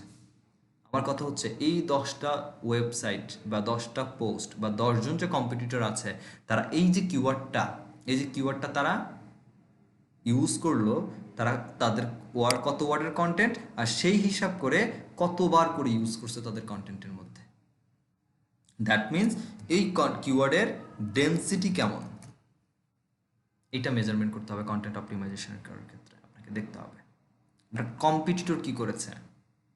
যদি গুগল রিকমেন্ড হচ্ছে 2 থেকে 3%, আপনার 1000 পার 1000 অর্ডার হিসাব যদি করেন, সেই হিসাবে আপনি 2 থেকে 3% মেইন কিওয়ার্ডকে ইউজ করতে পারবেন আপনার কন্টেন্টের মধ্যে। এখন 2000 ওয়ার্ডের মধ্যে যদি আপনি 2% ইউজ করেন কত আসে দেখেন, 3000 ওয়ার্ডের মধ্যে 2% করেন কত আসে দেখেন, ততবার করে আপনি ইউজ করবেন। এটা গুগল রিকমেন্ডেড। তবে আমি আমার এতদিনের এক্সপিরিয়েন্সে আমি এখন পর্যন্ত আমার স্টুডেন্টদেরকে যেটা রেকমেন্ড করি সেটা হচ্ছে 1.2 থেকে 1.5% পর্যন্ত হচ্ছে ডেন্সিটি ইউজ করা। বাইরে গেলে আবার মাঝে মাঝে গুগলে 2 দিন পর পর নতুন বাহানা হয়, অ্যালগোরিদম আপডেট করে, এক একটা এক এক জায়গাতে হিট করে, তখন দেখা যায় এখানে ওভার অপটিমাইজ ধরে আপনাকে নিচে নামায় দিচ্ছে। আগেও গেলাম না, পরেও গেলাম না, মাঝখানে বসে থাকলাম, দুই পাশে তো যাক, আমি মাঝখান থেকে উঠি। এটা আমি ফলো করি, বাকিটা আপনাদের ইচ্ছা। গুগল 3%, ক্ষেত্র বিশেষে অনেক সার্চ ইঞ্জিনে দেখলাম যে 5% পর্যন্ত অ্যালাউ করে, কমাই দিচ্ছে। তো এইগুলো হচ্ছে কন্টেন্টের ডেন্সিটিটা, এটা দেখবেন। দেখার পরে গিয়ে হচ্ছে আপনি যখন কন্টেন্ট লিখবেন এই ডেন্সিটি অনুসরণ করে। কন্টেন্ট লেখা যখন কমপ্লিট, দ্যাট মিনস এই হচ্ছে আপনার হাতে কমপ্লিট কন্টেন্ট। এখন কন্টেন্ট আপনার সাইটে ইমপ্লিমেন্ট হবে, তখন গিয়ে কন্টেন্টের অপটিমাইজেশন অ্যাকচুয়ালি শুরু হবে অন পেজের। এতক্ষণ পর্যন্ত যা বলছি কারো কোনো সমস্যা, কোনো কোয়েশ্চেন্স, বুঝতে অসুবিধা?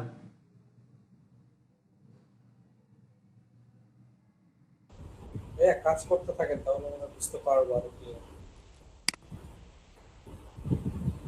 ওকে, আচ্ছা ভাইয়া, জি জি, টাইটেল অপটিমাইজেশনে সেখানে কি লেন্থের কোনো ব্যাপার আছে? জি, যে লেন্থের ব্যাপার আছে, লেন্থের ব্যাপার আছে। আমরা ওটা ইউএসটিসি প্লাগইনে গিয়ে দেখবো, এখন না, এটা পরে দেখবো। ডেসক্রিপশন, টাইটেলে যে লেন্থ, এগুলো পিক্সেল, এগুলো পরে দেখবো।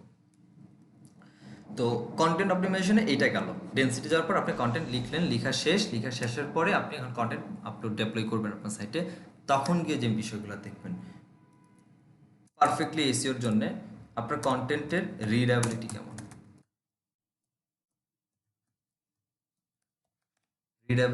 স্কোর কেমন, সেটা দেখতে হবে। রিডাবিলিটি এমন রাখার চেষ্টা করবেন যেন 9-10-এর বাচ্চারা পড়লেও বুঝে আপনি কি বোঝাতে চাচ্ছেন তাকে, সহজ কথা। রিডাবিলিটি স্কোর যদি বলে, কোনো সাইট 10x মেজারমেন্ট করে, কোনো সাইট আবার 100ও মেজারমেন্ট করে। যদি 10-এ করে, আউট অফ 10-এর মধ্যে ট্রাই করবেন আপনার রিডাবিলিটি স্কোর মিনিমাম যেন 7.9 থাকে। মিনিমাম স্কোর 7.9 মেক শিওর করবেন। ওই থেকে করবেন, এগুলো প্র্যাকটিক্যালি একটু পরে দেখি, আগে থিওরি শেষ করি। তারপরে যেটা হচ্ছে সেটা হচ্ছে সেন্টেন্স। প্রত্যেকটা কন্টেন্ট লেখার সময় প্রত্যেকটা মতো সেন্টেন্স বলতে কিন্তু কমা মিন করা যাবে না, ঠিক আছে? কমাকে কখনো কোনোভাবেই মিন করা যাবে না। আমরা যেটা মিন করবো সেটা হচ্ছে পুরো ফুল স্টপ। এখানে যে কমা আছে, কমা না, ফুল স্টপ হিসাবে আমাদেরকে দেখতে হবে। প্রতি সেন্টেন্সে 20 ওয়ার্ডের বেশি আপনি রাখতে পারবেন না, 20টা ওয়ার্ডের বেশি আপনি রাখতে পারবেন না। প্যারাগ্রাফ, একটা প্যারাগ্রাফে 4 থেকে 5 লাইনের বেশি যেন না হয়। প্যারাগ্রাফ 5 থেকে 4 লাইনের বেশি যেন না হয়। দেখেন 3 লাইন 4 লাইন করে রাখার চেষ্টা করেছি। এই রোল আউটটা হয়ে গেছে ওই আপডেটের পর। এখন যত বড় বড় প্যারাগ্রাফ ওয়ালা পোস্ট আছে সব ডাউন করে দিচ্ছে। 4 থেকে 5 লাইনের বেশি প্যারাগ্রাফ হবে না। সেন্টেন্স আপনি লিখবেন, ভয়েসের দিকে যদি আসি, সব হচ্ছে অ্যাক্টিভ ভয়েসে লিখবেন, সিম্পল ভয়েসে লিখবেন, প্যাসিভ ভয়েস ইউজ করা যাবে না। এই ব্যাপারগুলো মাথায় রাখবেন। সহজ কথা, আপনি একজন মানুষ কথা বলতেছেন আরেকটা মানুষের সাথে, যেমন আমি আপনার সাথে কথা বলতেছি, যেভাবে কথা বলতেছি আপনারা আমার কথা শুনতেছেন, বুঝতেছেন। ওয়েবসাইটে এভাবে কথা বলবেন, মানুষটা পরে বুঝবে তার মতো করে। ব্যাপারটা গুগল এখন এরকম চাই। যতটুকু ইনফরমেশন, ব্যাপারটা এমন না যে লাখ লিখলাম মানে 10,000 5,000 ওয়ার্ড লিখলাম, নো, এই দিন শেষ। যতটুকু ইনফরমেশন ইউজার চায় ততটুকু ইনফরমেশন ইউজারকে দিবেন, ইউজারের মতো থিঙ্কিং করবেন। জি ভাইয়া, গুগল যে রেগুলার এই আপডেট গুলো নিয়ে আসে, এই ইনফরমেশন গুলো আপনারা কিভাবে পান? এক্সপার্ট হইতে হবে ভাই। তাহলে আমরা করলে কিভাবে বুঝবো ভাইয়া যে এটা নতুন আপডেট নিয়ে আসতেছে? ওই যে এক্সপার্ট হইতে হবে, বলবো কোনো একদিন বলবো, সবই বলে দিলে তাহলে তো। ঠিক আছে। তো তারপরে আমরা আসি, এই গেল ব্যাপারটা প্যারাগ্রাফের দিক থেকে গেল, প্যারাগ্রাফ সেন্টেন্সের দিক থেকে, ভয়েসের দিক থেকে ব্যাপারটা খেয়াল করতে হবে। এই যে বিষয়গুলো দেখতেছেন এগুলো যে প্লাগইন দেখাচ্ছিলাম, ওই প্লাগইনের মধ্যে এগুলো আমরা পাবো, এগুলো দেখেন। তো এরপর যেন কোথায় ছিলাম? হুম কথা বলতে বলতে ওকে আবার আসবে, সমস্যা নেই। আহ, এরপর যেটা ট্রাই করবেন সেটা হচ্ছে একটা কন্টেন্টের মধ্যে যে বিষয়টা আবার দেখতে হবে। এখানে 4-5 লাইন গেল, যাওয়ার পরে ভয়েসের দিকটা বললাম, ভয়েসের দিকটা দেখতে হবে ভয়েস ঠিকঠাক আছে কিনা। এরপর আসেন কন্টেন্টটা, তো অবশ্যই একটা একটা কন্টেন্ট ইজ দ্য, যেহেতু বলাই হয় যে কন্টেন্ট ইজ দ্য কিং, ঠিক আছে, ভালো কথা। তো একটা কন্টেন্টই শুধু থাকতে, শুধু লেখা আছে, বুঝছেন, শুধু লেখা আছে, বাট ইউজার পড়তেছে, ইউজার কিন্তু বোর হবে। কিন্তু ইমেজ এমন একটা মাধ্যম যে ইমেজ থ্রুতে আমরা ইউজারকে টোটাল অর্ধেক কথা বলে দিতে পারি যে এটার মিন করা হচ্ছে, অর্ধেকটা বুঝিয়ে দিতে পারি। সো ইমেজ কিন্তু একটা টু মাচ ইম্পর্টেন্ট একটা থিংস, যে আপনি ইউজারকে ইজিলি বুঝাতে পারছেন, মিন করতে পারছেন যে হ্যাঁ এটা এটার জন্য।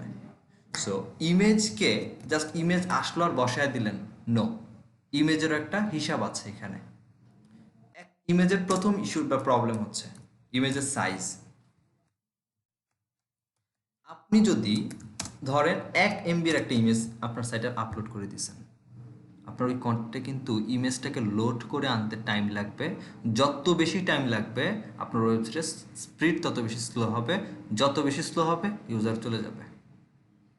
রিকমেন্ড সাইজ হচ্ছে 80 থেকে 90 KB, ক্ষেত্র বিশেষ যদি একদম নাই পারেন সেই ক্ষেত্রে আপনি 95 KB, এর উপরে একটা ইমেজের ফাইল এর সাইজ তুলতে পারবেন না, বাট রেজুলেশন কিন্তু সুন্দর থাকতে হবে। সাইজ এরকম থাকতে হবে, বাট রেজুলেশনও যেন সুন্দর থাকে, ইমেজ যেন না ফেটে যায়, এটা মেক শিওর করবেন। এটা সর্বোচ্চ বলেছে আমি সাইজ, এখানে সর্বোচ্চ, মিনিমাম না, সর্বোচ্চ।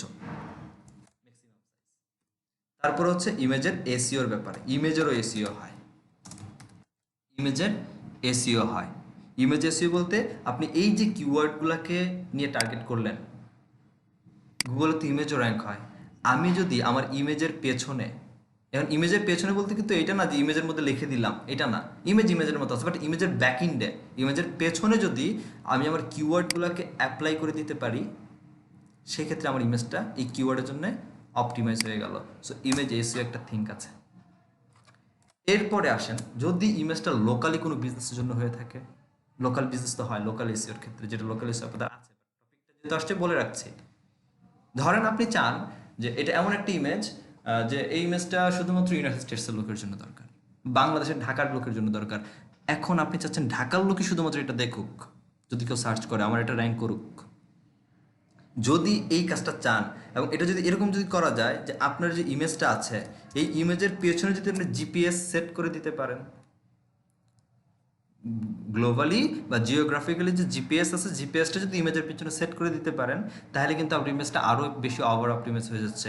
সবগুলো যখন আপনি কম্বাইন করতে পারবেন, পারফেক্টলি যেটা মেক হবে সেটা হচ্ছে টোটালি একটা advance image, advanced image SEO, যেটা আজকে আপনাদের দেখাবো।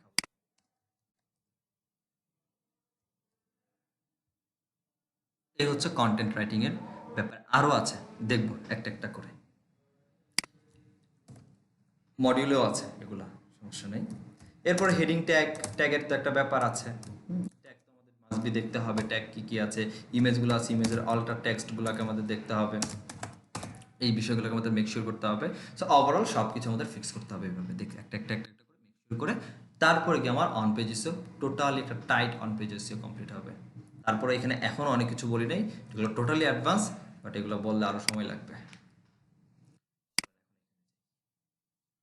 যেটা বলছিলাম, আপনি যত ওয়ার্ডের কন্টেন্ট লিখবেন পারফেক্টলি একটা ডেন্সিটি মেক শিওর করবেন এখানে।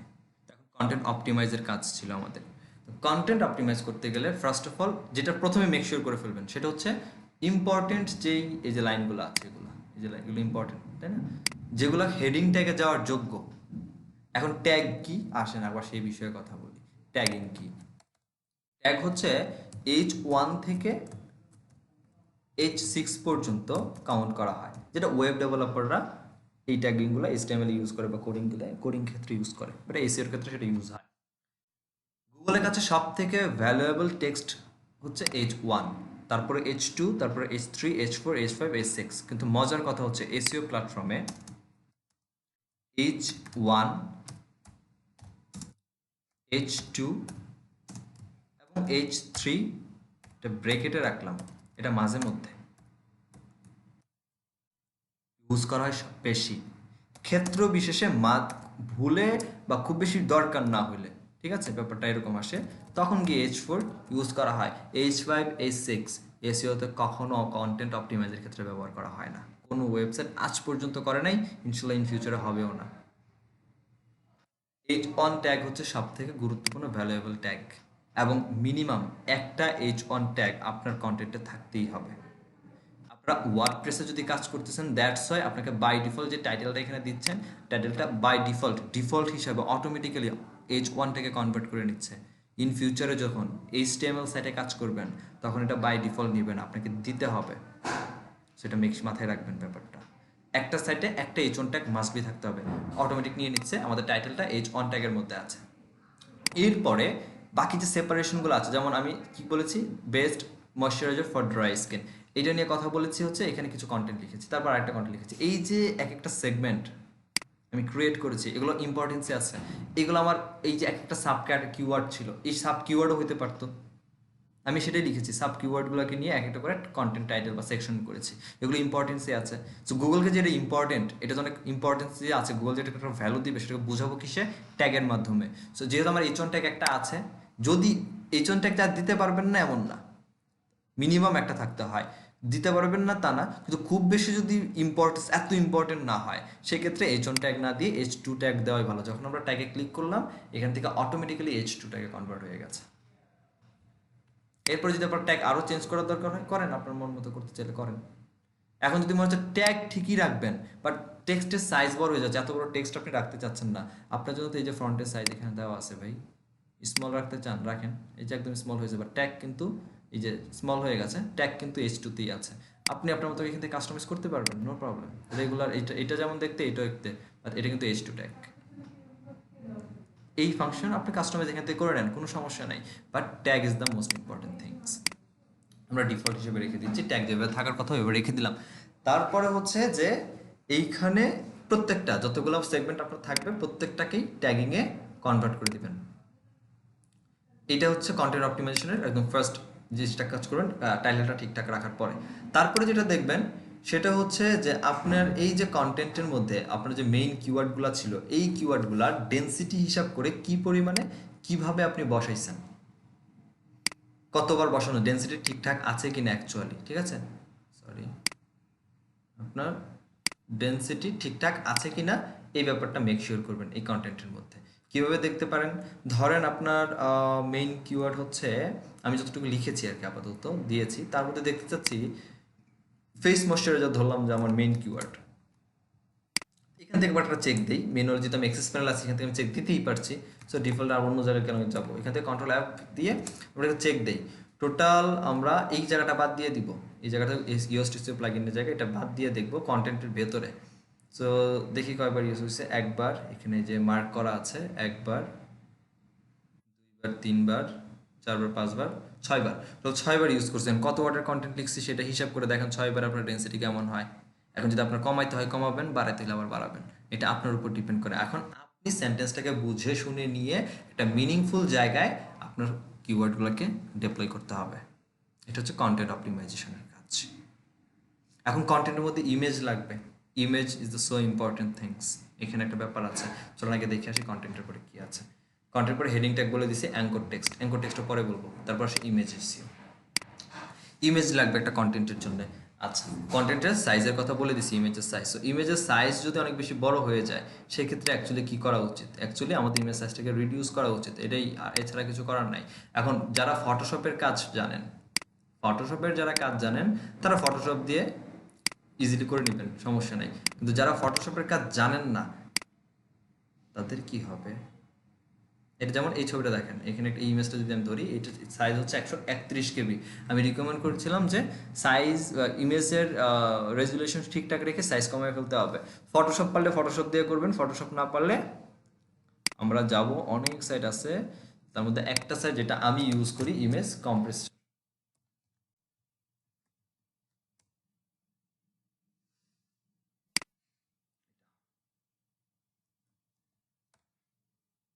টাইম হলে আমাকে একটু বললেন, হ্যাঁ? ব্রেকে যাব। তো এইখানে এসে জাস্ট আপনার যে ইমেজটা থাকবে ইমেজটাকে আপলোড করে দিয়ে আপনি আপনার মতো করে হচ্ছে কাস্টমাইজ করে ইমেজের যে সাইজ সেটাকে হচ্ছে রিডিউস করে রেজুলেশনটা চেক করে নিয়ে মেক শিওর হয়ে আপনি দেখে নিতে পারবেন। যেমন আমরা যদি এটা দেই, আপলোড করে দেই 132, আগে সে নিজের মতো করে দিচ্ছে, করে দিবে, করে দেখেন কত করছে। 132 ছিল, আপনাকে কম্প্রেসে অটোমেটিক্যালি করছে 36 কিলোবাইটে নিয়ে আসছে, 36 কেবিতে নিয়ে আসছে। আপনি একটু দেখেন এখানে চেক দিয়ে যে ইমেজের রেজুলেশন বলেন ফাটছে কিনা, একটু জুম করে এখান থেকে চাইলে দেখতে পারেন। হ্যাঁ, এই যে জুম করে জুম ইন জুম আউট করে দেখতে পারেন। এটা হচ্ছে অরিজিনাল ইমেজ, এটা হচ্ছে আপনার কম্প্রেসের পর ইমেজ। আমি যতটুকু দেখছি যে ইমেজটা খুব বেশি ফাটে নাই, একই রকম আছে, হালকা একটু স্ক্র্যাচ গেছে বাট খুব বেশি না, তো এটা বোঝা যাবে না।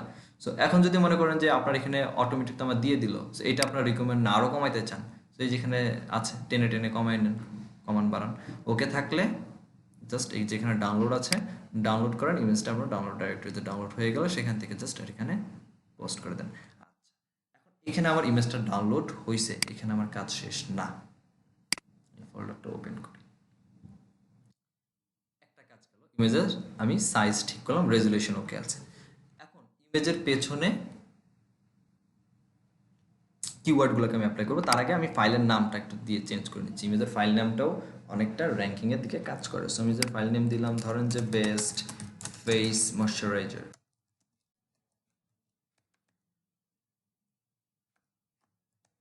বেস্ট ফেস ময়শ্চারাইজার যদি দেই, এটা হচ্ছে আমার টাইটেল, ইমেজের টাইটেলটা দিলাম। এখন আমি যদি এটার প্রপার্টিসটা একটু দেখি, বেসিক অ্যাডভান্স দুইটাই দেখাবো, চিন্তা করেন না। এবং প্রপার্টিসের একটু ডিটেলসে দেখি, এখানে টাইটেলে কিছু নাই, সাবজেক্টে কিছু নাই, রেটিং একদমই ওপেন, ট্যাগস ওপেন, ইমেজের সাইজ দেওয়া আছে, এখানে আর কিছু নাই। আপনি যদি ফটোশপের কাজ একদমই না জানেন, হ্যাঁ, কোনো আইডিয়া বা ফটোশপ আপনার পিসিতে ইনস্টল হচ্ছে না, তো এখান থেকে মোটামুটি বেসিক যে এসইওটা ইমেজের এটিংয়েতে করে নিতে পারেন। এখানে আপনি আপনার যে কিওয়ার্ডগুলো ছিল এই কিওয়ার্ডগুলোকে আপনি দিতে পারেন। টাইটেলের মধ্যে, ইমেজের টাইটেলের মধ্যে আমার মেইন কিওয়ার্ডটাকে দিয়ে দিলাম, মেইন কিওয়ার্ডটা দিয়ে দিলাম। রেটিং এর মধ্যে, সাবজেক্টের মধ্যে আপনি মেইন কিওয়ার্ডটা দিয়ে দেই, এখানে রেটিং দিয়ে দিলাম। ট্যাগস এর মধ্যে, এই ট্যাগের মধ্যে আর এখানে বাকি যে কিওয়ার্ডগুলো আছে সেগুলো দিতে পারবেন, কিন্তু কথা হচ্ছে এখানে একটা লিমিটেশন আছে। এই জায়গাতে লিমিটেশন হচ্ছে যে আপনি মনে হয়, আমি তো পুরো গণে শেষ করতে পারি নাই, মনে হয় 8টা থেকে 9টা বা 10টা, এরপরে টেক্সট আর নেয় না। মানে এখানে আপনি পেস্ট দিবেন বা বসাবেন যাবে, আর যখন ওকে দিয়ে দিবেন বাস ই করে দিবেন, আর আগেরগুলো কেটে দিবে, পেছনে যেগুলো দিবেন এগুলো কেটে দিয়ে ওই 5টা 10টা না কয়টা এরকম মনে হয় রাখে। তা আপনার যদি আপনি চান যে আপনার 100টা কিওয়ার্ড বা 50টা কিওয়ার্ড এবং 50টা কিওয়ার্ডই হচ্ছে এই ইমেজের পেছনে ঢুকাবেন, তখন এই জায়গাতে আপনার হবে না। তখন উপায় মাত্র একজনই, সেটা হচ্ছে ফটোশপ বাবা। তো আমরা চলেন ওনার কাছে যাই, এখানে অনেকে ওকে দিয়ে দিলাম। ফটোশপটা একটু ওপেন করে আসি, কম্প্রেস করেছি যে ইমেজটাকে নিয়ে নিব। আমি এটাই নিয়ে নিচ্ছি আপাতত, আমি চেঞ্জ করছি না। কম্প্রেস করে আপনাদের যে ইমেজটা থাকবে ওইটাকে নিয়ে নেবেন। এখানে আর কিছু করা দরকার নেই। সাইজ আপনারা যদি পরবর্তীতে চেঞ্জ করতে চান, এখানে কিছু লিখতে চান, সেটা তো আপনার ব্যাপার। এসিওর কথা যদি বলি, ফাইলে আসবেন, ফাইল থেকে ফাইল ইনফোতে চলে আসবেন। ফাইল ইনফোতে এসে এইখানে আপনি সব কিছু বসায় দিবেন, ডকুমেন্টের টাইটেল, আপনার ওয়েবসাইটের নাম দিয়ে দিবেন, যে ওয়েবসাইটে পাবলিশ হচ্ছে, যেমন ডেসক্রিপশনে আপনি ইমেজ সম্পর্কে দিতে পারেন কিছু কথা, দ্যাট মিনস এখানে সুন্দর মতো আপনার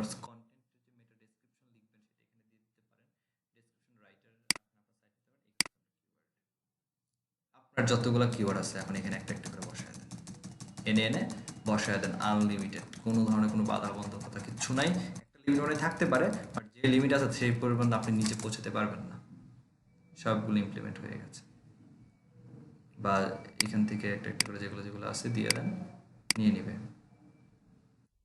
নিয়ে নেওয়ার পর এখানে যদি আপনি চান ইমেজটা কপিরাইট আপনি নিজে দিয়ে দিবেন, এখান থেকে কপিরাইট করে দিয়ে, কপিরাইট নোটিশ দিয়ে আপনি কোন ওয়েবসাইটের ইউআরএল কপিরাইট ইস্যু করতে চান সেখানে কপিরাইট দিয়ে দেন।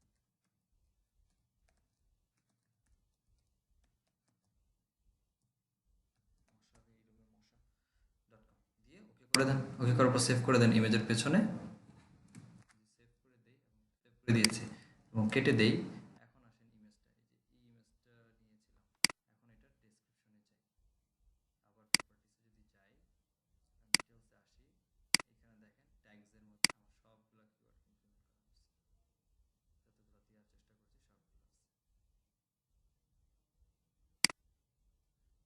এটা হচ্ছে একটা জায়গা একটু বেটার ওয়েতে আর একটু ফটোশপ করার জন্য। এখন কাজ হচ্ছে ইমেজ তো ফটোশপে এসইও করলাম, যেটা কাজ হচ্ছে যে আমি আমার কিওয়ার্ডগুলোকে ডেপ্লয় করলাম, ইমপ্লিমেন্ট করলাম হচ্ছে আমি আমার সাইটের মধ্যে।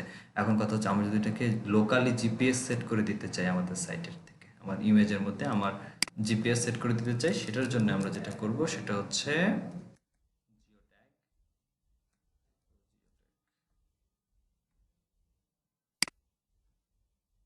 এই টুলটা আমরা ইউজ করব। এটা পেইড টুল, বাট ফ্রিতে যেটা করতে পারবে সেটা হচ্ছে সর্বোচ্চ একদিনে 5টার বেশি ইমেজ আপনি জিপিএস বা জিও টার্গেটিং করতে পারবেন না।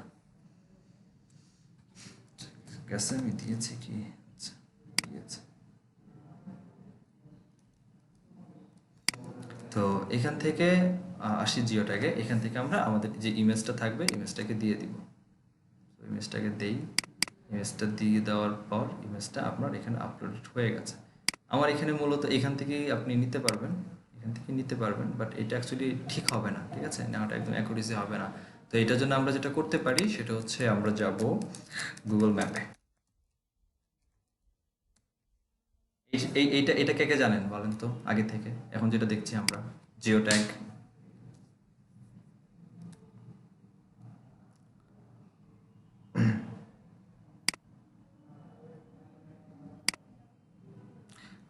এখানে আমাদের যে এরিয়াটা টার্গেট করা দরকার সেই এরিয়াকে টার্গেট করবো। ধরুন আমার পুরো ইউনাইটেড স্টেটসকে আমার দরকার, ঠিক আছে।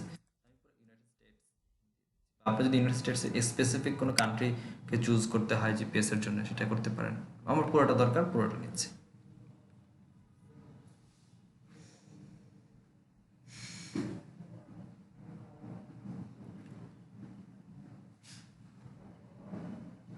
দেখেন আমি যখন ইউনাইটেড স্টেটস থেকে সার্চ করলাম ইউনাইটেড স্টেটসের যে এরিয়াটা, এটা আমাকে রেড মার্কের মধ্যে দিয়ে দিছে।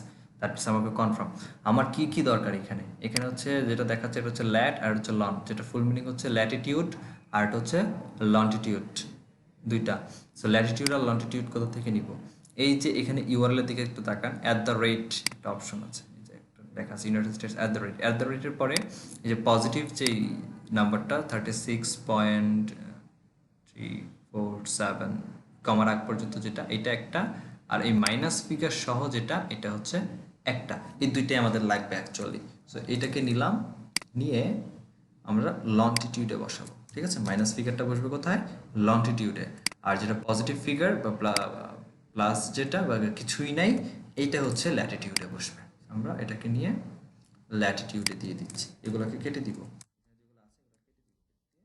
ল্যাটিটিউড দেখেন আমার ইউনাইটেড স্টেটস পিক আপ হয়ে গেছে। হয়ে যাওয়ার পর এখানে আমার জিও ট্যাগ ইউজ হয়েছে।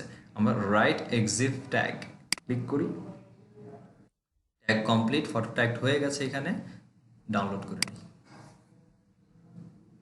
এটাই পেইড, বাট আপনি পেইড নিলে এটার একদিনের অনেকগুলো করতে পারবেন, আর ফ্রিতে যে আমরা যেটা করলাম 5টার বেশি করতে পারবেন না একদিনে। এটাই এবার এটাই পেইড, এটা প্রাইজিং আছে, এই যে অ্যাক্টিভেট হয়েছে ইন্টার প্রো লাইসেন্স, এখানে লাইসেন্স কোড দিয়ে অ্যাক্টিভেট করে দিলে এটা প্রো হয়ে যাবে, প্রিমিয়াম হয়ে যাবে। আচ্ছা আচ্ছা, এই ঠিক আছে, যেখানে লেখা আছে বাই প্রো।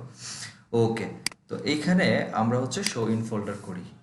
এখন এটা ছিল হচ্ছে আমাদের ইমেজটা, শো ইন ফোল্ডার করলাম। আমরা যদি ইমেজটার একটু প্রপার্টিজ দেখি, এখন আসলে কি করলাম এখানে প্রপার্টিজে যদি একটু ডিটেলসটা দেখি, এইখানে একদম নিচের দিকে আসলে এই দেখেন জিপিএস সেট হয়েছে, এখন যেটা আগে ছিল না। জিপিএস সেট হয়েছে ল্যাটিটিউড লন্টিটিউড। কেন করলাম এটা? কারণ আমার ইন্টেনশন হচ্ছে লোকালি এই এলাকার লোক যদি আমি এটার পিছনে যে যে কিওয়ার্ডগুলোকে অ্যাপ্লাই করেছি, যদি এই কিওয়ার্ড লিখে কিন্তু সার্চ করতে যায়, সেজন্য আমার ইমেজটাকে অ্যাটলিস্ট কন্টেন্টও যদি র্যাঙ্ক না করে, ইমেজটা যেন আমার র্যাঙ্ক হয়ে যায়। আমার এসইও ফ্যাক্টরে কাজ করতেছে। সব কিছু ঠিকঠাক কমপ্লিট করার পরে আপনি আপনাদের যে সেগমেন্টে যে ইমেজ হচ্ছে বসা দরকার সেগুলো এভাবে নিয়ে নেবেন, প্লাস দিয়ে নিয়ে যদি এখানে খুঁজে না পান, আমরা এখানে যেটা করব সেটা হচ্ছে ইমেজ লিখে সার্চ। আপনার যে ইমেজটা ছিল সব কিছু ঠিকঠাক থাকলে ইমেজটাকে এখানে অ্যাড করে দিবেন। আমরা এখান থেকে ইমেজটাকে আপলোড করে দিচ্ছি।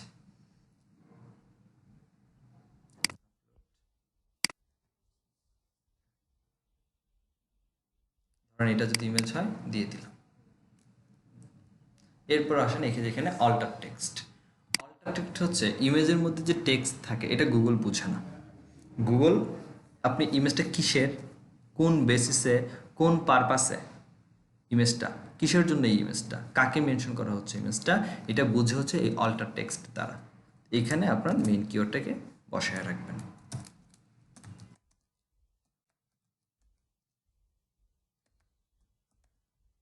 আপনার মেইন কিওয়ার্ডটাকে বসে দেন অল্টার টেক্সটটা মেক শিওর করে দিবেন, অবশ্যই যেন অল্টার টেক্সট থাকে। ইমেজটা এখন সাইডে থাকবে, বামে থাকবে, কোথায় সেন্টারিং থাকবে, আপনি অ্যালাইনটাকে এখান থেকে ঠিক করে নেবেন, ঠিক করে নিয়ে দিয়ে দিবেন। তো গেল, এখানে গেল, আমি ইমেজ বসানো শেষ। এ হচ্ছে অন পেজের আপাতত কাজ। এরপর আর কি বাকি আছে, এরপরে হচ্ছে অ্যাঙ্কর টেক্সট। অ্যাঙ্কর টেক্সট বোঝার আগে আপনাকে যেটা বুঝতে হবে সেটা হচ্ছে ইন্টারনাল লিঙ্কিং আর হচ্ছে এক্সটার্নাল লিঙ্কিং। গুগল রিকমেন্ড করে যে আপনি এই যে কন্টেন্ট লিখছেন, এই কন্টেন্টটা লেখার সময় যখন পাবলিশ করবেন এটার সাথে দুই ধরনের লিঙ্কিং করবেন, একটা এক্সটার্নাল, একটা ইন্টারনাল। ইন্টারনাল হচ্ছে আপনার এই কন্টেন্ট থেকে আপনার অন্য কোনো একটা কন্টেন্টের লিঙ্ক দিবেন, কন্টেন্টকে লিঙ্ক দিবেন। আর এক্সটার্নাল হচ্ছে আপনার এই কন্টেন্ট থেকে আপনি যেই বিষয় নিয়ে লিখেছেন এই বিষয় নিয়ে অন্য কোনো ব্যক্তি লিখেছে তাকে একটা লিঙ্ক দিবেন, এটা নিয়ম। একটাকে যেটা নিজের থেকে নিজের সাইটে দিচ্ছি এটা ইন্টারনাল, আর নিজের থেকে সাইট থেকে অন্যের বাইরে কাউকে দিচ্ছি দিস কল এক্সটার্নাল। এটাকে আরেকটা নামে ডাকে, সেটা হচ্ছে ইনবাউন্ড লিঙ্ক, আরেকটা হচ্ছে আউটবাউন্ড লিঙ্ক। তো এখন কথা হচ্ছে যে ইন্টারনাল লিঙ্কিং আমার কেন করা দরকার। আপনি কিন্তু নিজে একজন ওয়েবসাইট ওনার হিসেবে কখনোই চাইবেন না যে আপনাদের কাছে ফেরত আসেন, হলে আপনাদের চেহারা না দেখলে আমার ভালো লাগে না। আপনি কখনোই অ্যাজ ওনার হিসেবে চাইবেন না যে আপনার ওয়েবসাইটে যদি কোনো ইউজার আসে সে আপনার একটা কন্টেন্ট পড়ে চলে যাক। আপনার ওয়েবসাইটে যত বেশি ট্রাফিক থাকবে, যত সময় ধরে থাকবে, ততই আপনার জন্য প্রফিট, ততই আপনার জন্য লাভ। সো তাকে একটা কন্টেন্ট থেকে আরেকটা কন্টেন্টে, একটা থেকে আরেকটাতে কন্টেন্টটা ডাইভার্ট করার জন্য এই লিঙ্কিংগুলো করা হয়। লিঙ্কিং এখন দুইভাবে করা হয়। একটা হচ্ছে ধরেন আপনি এই কন্টেন্টটা লিখছেন, এই যে কন্টেন্টটা লিখে করলেন কি, নিচে দিছেন একটা এন্টার দিয়ে এবং এখানে লিখছেন যে ইউ ক্যান রিড দিস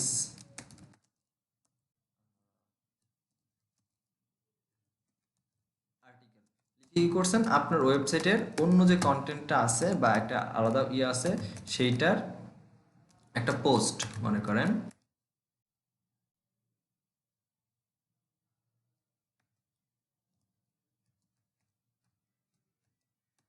দিয়ে দিচ্ছেন এইভাবে এখান থেকে এটাকে অ্যানাবল করে দিলাম, দিয়ে দিচ্ছেন। এইটা একটা দেওয়া, এভাবে দিতে পারেন।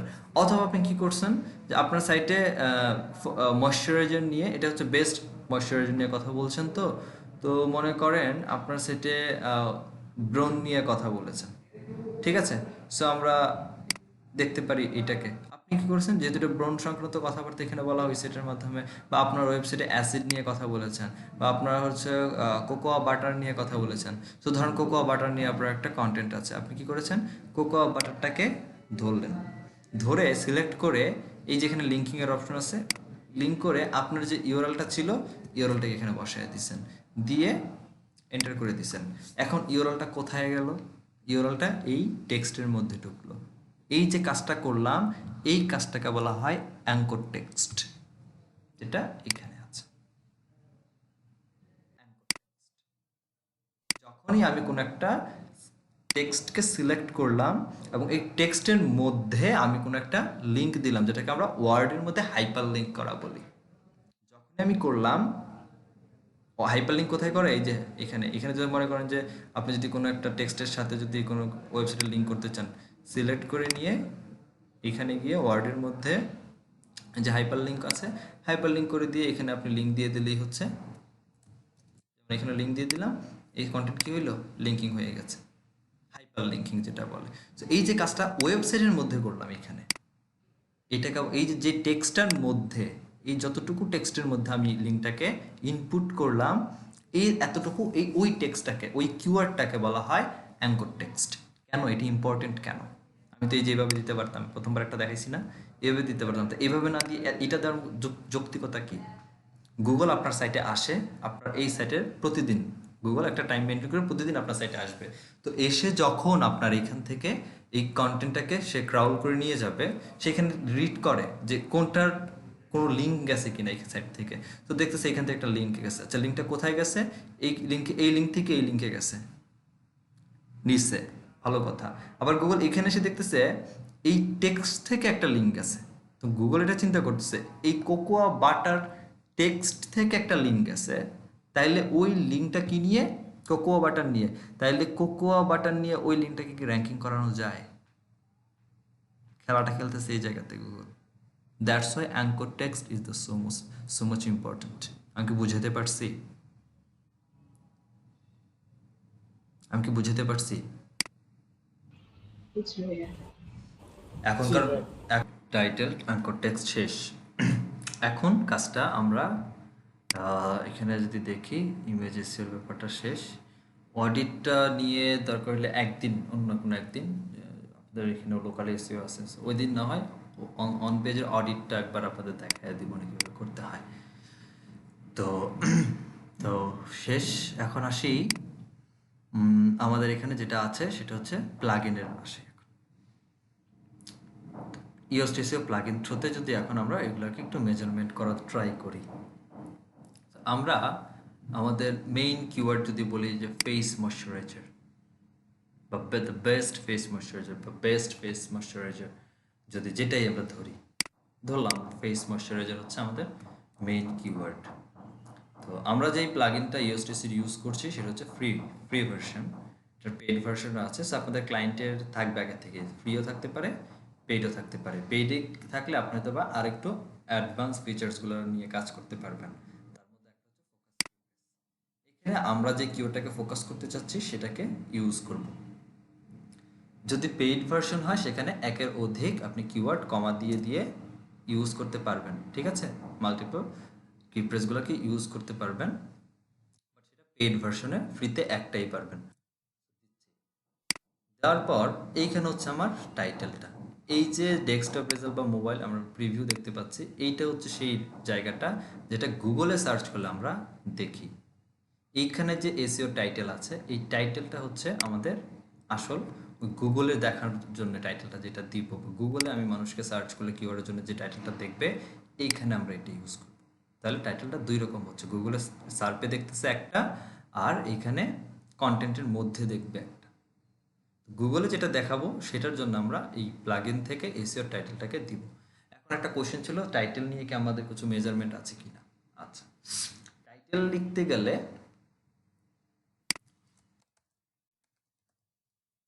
টাইটেলের যে মেজারমেন্ট সেটা ক্যারেক্টার ওয়াইজ চিন্তা করা হয়, ঠিক আছে। সো ক্যারেক্টার ওয়াইজ যখন চিন্তা করা হয়, ক্যারেক্টারের লিমিট হচ্ছে গুগলে 55 থেকে 60। এই ক্যারেক্টারের মধ্যে আপনার টাইটেল হতে হবে। আমরা ইউজাররা টাইটেলটাকে জাস্ট এভাবে নাম্বারের ক্যারেক্টার হিসেবে মেজারমেন্ট করি, কিন্তু গুগল এটাকে আবার পিক্সেল হিসেবেও কাউন্ট করে। গুগলের রিকমেন্ড পিক্সেল হচ্ছে একটা টাইটেলের জন্য 520 পিক্সেল এর মধ্যে হইতে হবে।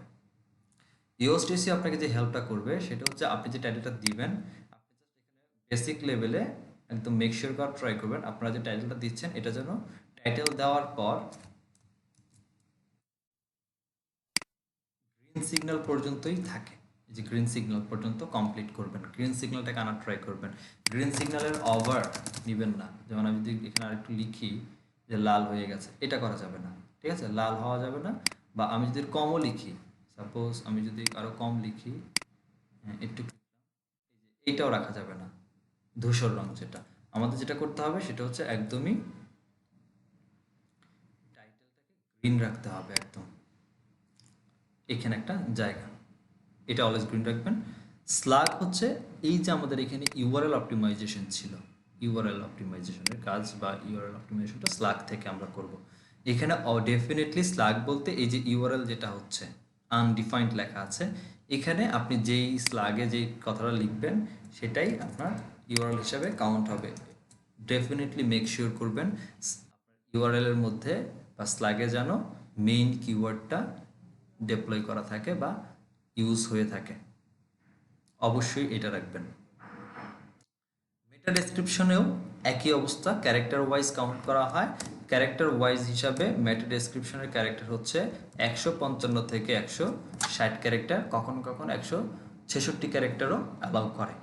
কিন্তু এখন একটা কথা হচ্ছে, আমরা টাইটেলের মধ্যে এলিপসিস দেখেছিলাম, যে ডট ডট ডট যেটা ছিল, এটা কেন আসে? আর এটা যদি আসে, ক্লায়েন্ট যদি কখন আপনাকে বলে যে আমার এই এলিপসিসগুলো রিমুভ করতে হবে, সেটা কীভাবে করবেন? এটা আগে কেন আসে বলি। এই যে দেখেন, আমরা টাইটেল লেখার সময় ক্যাপিটাল ক্যারেক্টার ইউজ করতেছি, টি, বি, এম, এফ। এই যে ক্যাপিটাল ক্যারেক্টারগুলোকে আমরা ইউজ করছি, এই ক্যাপিটাল ক্যারেক্টার আর স্মল ক্যারেক্টার, এই দুইটা ক্যারেক্টার গুগলের এই যে পিক্সেল নিয়ে কথা বলেছিলাম, ক্যারেক্টার আপনার একটাই হচ্ছে, আপনি ক্যাপিটাল এ দিয়েছেন, এই একটাই ক্যারেক্টার কাউন্ট হচ্ছে, ক্যারেক্টারের দিক থেকে স্মল দিলে একটাই কাউন্ট হচ্ছে, কিন্তু পিক্সেল কাউন্ট হয় ভিন্নভাবে। দেখেন একটু এক্সাম্পল দেখেন। আমি মনে করেন নর্মাল টি দিলাম, টিতে দেখেন আমার কার্সরটা কোথায় আসছে, এখানে। এই যে সিগন্যালটা যদি আমি একটু বলি আপনাদের, আমি যদি এটাকে একটু জুম করার ট্রাই করি, সরি, আমি যদি একটু জুম করার ট্রাই করি, এই এরিয়াটাকে একটু জুম কি হয়েছে আপনাদের? লাইভে মেবি জুম হবে না, বাট ভিডিও রেকর্ডিংয়ে জুম হবে, সমস্যা নেই। আমি যদি এটাকে একটু জুম করে দেই, এই জায়গাটা দেখেন, এই যে সিগন্যালটা আসছে, লাইনটা আসছে ধূসর রঙের, এটা এখানে আমি কার্সর রাখলাম, কতটুকু আসছে সিগন্যালে কার্সর রাখলাম, স্মল ক্যারেক্টার টি কেটে দিয়ে আমি ক্যাপিটাল টি টি দিচ্ছি। দেখেন এখন কিন্তু আমার লাইনটা আরও বেড়ে গেছে। এটা পিক্সেলের জন্য হয় যখন আমরা অতিরিক্ত মানের, এরকম আবার কিছু স্পেশাল ক্যাপিটাল লেটার আছে যেগুলোর জন্য অনেক বেশি জায়গা খেয়ে ফেলে বা পিক্সেল নিয়ে নেয়, এইটার জন্য অ্যাকচুয়ালি আমাদের এলিপসিস আসে। এগুলোকে কমায় বাড়ায় ঠিকঠাক করে পিক্সেল ঠিক করে নিতে হবে, এলিপসিস সরাইতে হবে। বুঝতে পারছেন পার্থক্যটা? একটু আমাকে মেক শিওর করবেন, একটু কমিউনিকেশন করবেন আমার সাথে কাইন্ডলি। জি ভাই, বুঝতে পারছি। আমাদের টাইটেলটা দিয়ে দিলাম। স্লাগের মধ্যে আমরা যেই এটা ছিল, বেস্ট ফেস ময়শ্চারাইজার ছিল হচ্ছে আমাদের স্লাগে ইউআরএল হিসাবে রাখবো, মেইন কিওয়ার্ড এটা। সো মেইন কিওয়ার্ডটাকে আমরা স্লাগে দিলাম। এরপরে মেটা ডেসক্রিপশন, মেটা ডেসক্রিপশনেরও পিক্সেল কাউন্ট করে, তবে এইখানে একটা মতবিরোধ আছে, ঠিক আছে? আমি অনেক আর্টিকেল পড়েন বা ব্লগ যেগুলো রিসার্চ করে পেয়েছি, অনেকে বলে এখানে 1820 পিক্সেল কাউন্ট করে, আবার অনেকে এটাকে 1200 বা 1500-এর মধ্যেই রেখে দিতে চায় পিক্সেল। এটা আমি নিজেও কনফিউজড। ট্রাই করবেন 155 থেকে 160 ক্যারেক্টারের মধ্যে কভার করার। তবে এই মেটা ডেসক্রিপশন যখন লিখতে যাবেন, ইউআরএলগুলোকে যে কিওয়ার্ডগুলো ছিল ক্লাস্টারিং করে লিখবেন, কিন্তু মেইন যে কিওয়ার্ডটা, এই কিওয়ার্ডটা দিয়েই ট্রাই করবেন মেটা ডেসক্রিপশনটাকে স্টার্ট করা। মেইন যে কিওয়ার্ড সেটাকে দিয়েই মেটা ডেসক্রিপশনটাকে স্টার্ট করার ট্রাই করবেন, ঠিক আছে? তো বেস্ট ফেস ময়শ্চারাইজার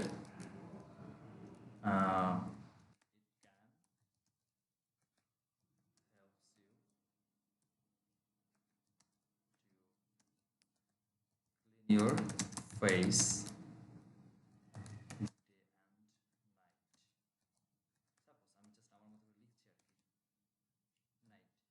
দেন আপনি আরো লিখেন, এখানে আরো যা যা লেখা সেগুলো লেখেন, যে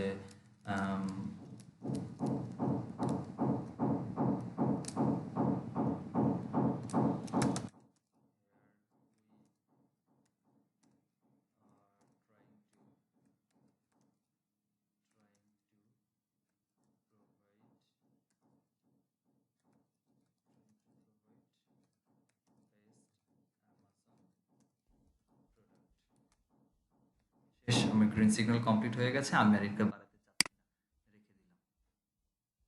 এখন দেখেন এসইও অ্যানালাইসিসে এই বাটনটা গোলাপি, সরি নীল রঙের হাসি দিতেছে। এখন এটা এসইওটা কমপ্লিট আমার এসইওর দিক থেকে, এসইও পারপাসে কমপ্লিট। বাট রিডেবিলিটিতে আমার একটু সমস্যা আছে। রিডেবিলিটি কি, এই যে কন্টেন্টটা দিয়েছি এখানে কোথাও কিছু সমস্যা আছে, এটা ঠিক করতে হবে। কী কী ঠিক করতে হবে এটা দেখে দেখে ঠিক করবো। এখন যদি আমি অ্যানালাইসিসে ক্লিক করি, কোথায় কোনো সমস্যা আছে কিনা, প্রবলেম আছে কিনা, কিছু ইমপ্রুভমেন্টের দরকার আছে কিনা, আর কী কী ঠিকঠাক মতো করেছি সেগুলো রিসার্চটা আমরা এখানে দেখতে পাচ্ছি। আমার কোনো প্রবলেম আছে দুইটা, একটা হচ্ছে ইন্টারনাল লিঙ্কিং, এটাও সলভ হয়ে যাবে এখন ইন্টারনাল লিঙ্কিং করে দিলে। আর একটা হচ্ছে আউটবাউন্ড লিঙ্ক। আউটবাউন্ড লিঙ্ক আমি দিয়েছি। আউটবাউন্ড লিঙ্ক কী দিয়েছি দেখেন, আমার ওয়েবসাইট হচ্ছে dev ctizif152.io। আমরা যেখানে লিঙ্কটা দিয়েছিলাম, যে অ্যাঙ্কর টেক্সট করে যেখানে লিঙ্ক দিয়েছিলাম, এটা দিয়েছি আমার সাইটের বাইরের একটা সাইটকে দিয়েছিলাম। So outbound link. আমরা যদি এইটারই ডিরেক্টলি এই হোম পেজটাকে ধরেন লিঙ্ক দিই কোনো একটা কন্টেন্ট থেকে, ধরেন এই টেক্সটটাকে ধরলাম, ধরে আমি আবার এটাকে অ্যাঙ্কর টেক্সট হিসাবে নিয়ে আমরা এখানে দিয়ে দিলাম, হোম পেজকে দিয়েছি, তার মানে আমারই নিজের ইউআরএলকে দিয়েছি। এখন নিচে আসি তো,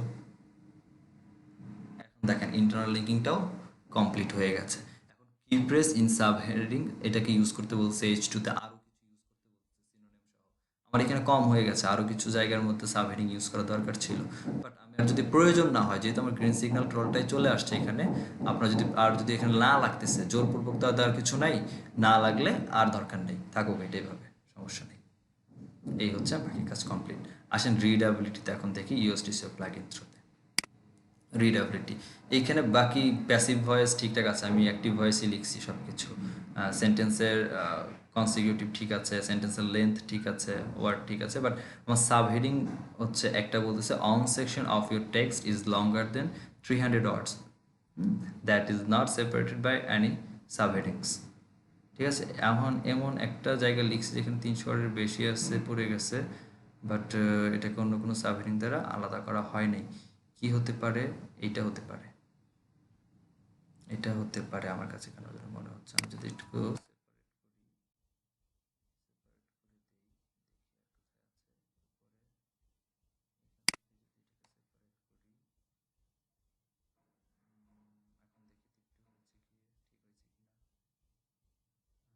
প্রবলেম থেকে ইমপ্রুভমেন্টের মধ্যে আসছে। আচ্ছা, সেন্টেন্সের লেন্থ ঠিক নাই আমার, প্রায় যে বললাম মোর দেন 20 ওয়ার্ড, 20 ওয়ার্ডের বেশি হতে পারে, বাট আমার আসতে প্রায় 37%ই আছে যেগুলো 20 ওয়ার্ডের বেশি আছে।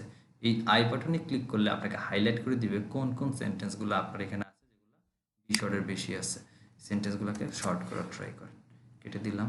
জাস্ট যদি শর্ট করতে না পারেন, এভাবে হচ্ছে অ্যালাইন করে দিয়ে ইন্টার দিয়ে একটা আলাদা সেপারেশন বানিয়ে দেন, দেখবেন যে এখান থেকে হয়ে গেছে আপনার সেন্টেন্সগুলো, প্যারাগ্রাফগুলো ছোট ছোট হয়ে গেল, ব্যাস এখানে টোটালটাই একটা বড় একটা সেন্টেন্স হয়ে গেছে। ফর দ্যাট পয়েন্ট, আচ্ছা পয়েন্টটাকে আমি একটা সেন্টেন্স ক্রিয়েট করে দিলাম, এবং সেন্টেন্সটাকে আলাদা করার জন্য ফুল স্টপের পরে যে ওয়ার্ডটা শুরু হবে এটাকে অবশ্যই ক্যাপিটাল করে দিলেই, ক্যাপিটাল ক্যারেক্টার করে দিলেই এই প্রবলেমটা চলে যায়। ঠিক আছে, আমার এটা চলে গেছে। এরকম মোটামুটি যতগুলো আছে সবগুলো ট্রাই করার চেষ্টা করবেন।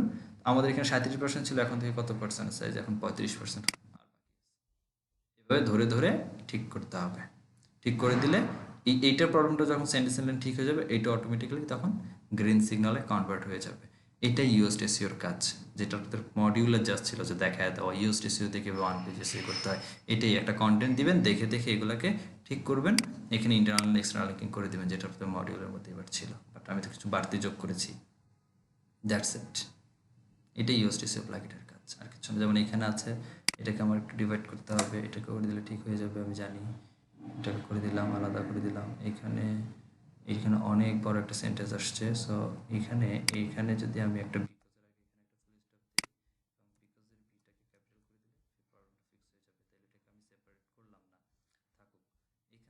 এটাকে এখানে আমি পাই নাই, দ্য শি বাটার। ওকে, এখানে বাটারটার এখানে একটা করে দিলাম,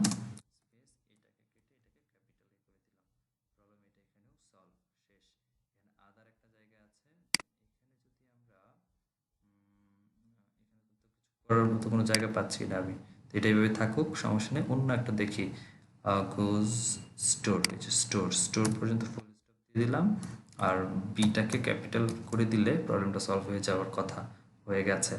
তারপরে এই লাইনটাকে যদি ধরি, বা এই লাইনটাকে যদি ধরি, এই যে এখানে পিরিয়ডসটাকে একটা সেন্টেন্সে কনভার্ট করে দেয়, সো এর এসটাকে দিলাম হচ্ছে ক্যাপিটাল, সো আমার ঠিকঠাক হয়ে গেল।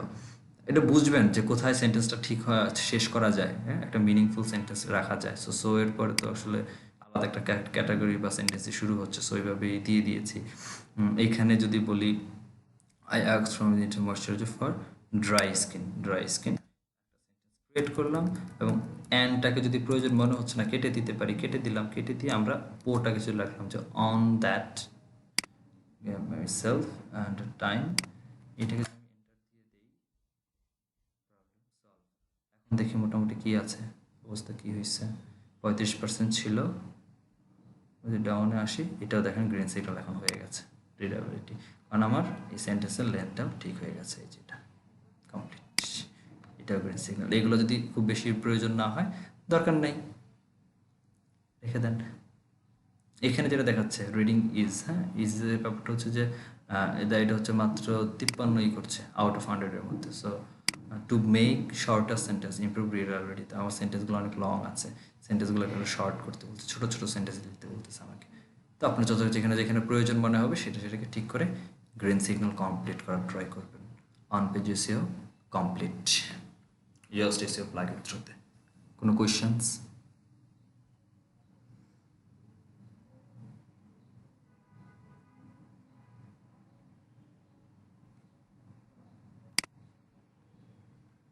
Any questions? জি ভাই এটা কি শুধু ওয়ার্ডপ্রেস ইউজ করব?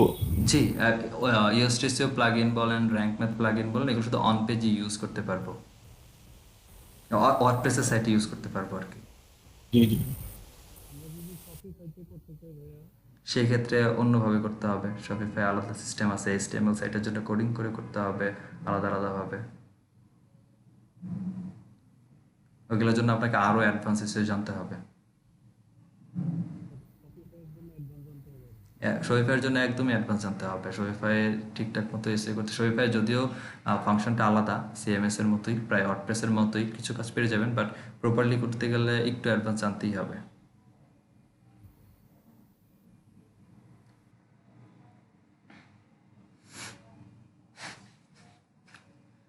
র্যাঙ্ক ম্যাথ একই রকম, ঠিক আছে, তবে র্যাঙ্ক ম্যাথ খুবই কম ব্যবহার করে, ইউএসটিসি প্লাগইনটা সব থেকে বেশি ব্যবহার করে। র্যাঙ্ক ম্যাথ নিয়ে 2 মিনিটে বলা সম্ভব না, বরং আমি একটা কাজ করি আপনাদের, র্যাঙ্ক ম্যাথ নিয়ে আমি আগে থেকেই প্রায় ঘন্টাখানেকের একটা ভিডিও আমার বানানো আছে, ঠিক আছে। সো আমি এই ভিডিওটা আপনাদের দিয়ে দিচ্ছি, এই ভিডিওটা দেখলে র্যাঙ্ক ম্যাথ ক্লিয়ার হয়ে যাবে আপনাদের, একদম র্যাঙ্ক ম্যাথের A to Z অ্যাডভান্স যেগুলো আছে র্যাঙ্ক ম্যাথের, সেগুলো সহ ডিসকাস করা হয়েছে, ওই ভিডিওটার সাথে দেখে নেবেন, তাহলে সেটাই ভালো হবে। রাখুক, হোমওয়ার্ক হিসেবে যেটা থাকবে সেটা হচ্ছে, আপনারা তো প্রত্যেকেই ওয়েবসাইট বানাইছেন, আর যারা কন্টেন্ট লেখেন নাই, বলেছিলাম কতগুলো মুখের জন্য আমার কাছে, আমার টাইটেল দিয়ে দিয়েছিলাম টপিক, ওই কন্টেন্টগুলো আমার কাছে পাঠিয়ে দেবেন। ডেমি কন্টেন্ট নিয়ে আপনারা এভাবে ইউএসটিসিও প্লাগইন বানায় নিয়ে এবার টাইটেলকে অপটিমাইজ করে, কন্টেন্টের জন্য একটা টাইটেল, ইউএসটিসিও প্লাগইনে ইউজারদের গুগল সার্চের জন্য একটা টাইটেল দিবেন, দিয়ে রেডি করবেন, এটা ডেসক্রিপশন লিখবেন, লিখে দিবেন, স্ল্যাগের মধ্যে ইউআরএলকে দিবেন, দিয়ে টোটাল আজকে যা যা দেখেছি যে কাজগুলো, ইমেজটাকে এসইও করতে হয় কীভাবে, বা জিপিএস কীভাবে সেট করতে হয়, এগুলো সবগুলা করে অ্যাসাইনমেন্টটা কমপ্লিট করে দিবেন। Thank you so much.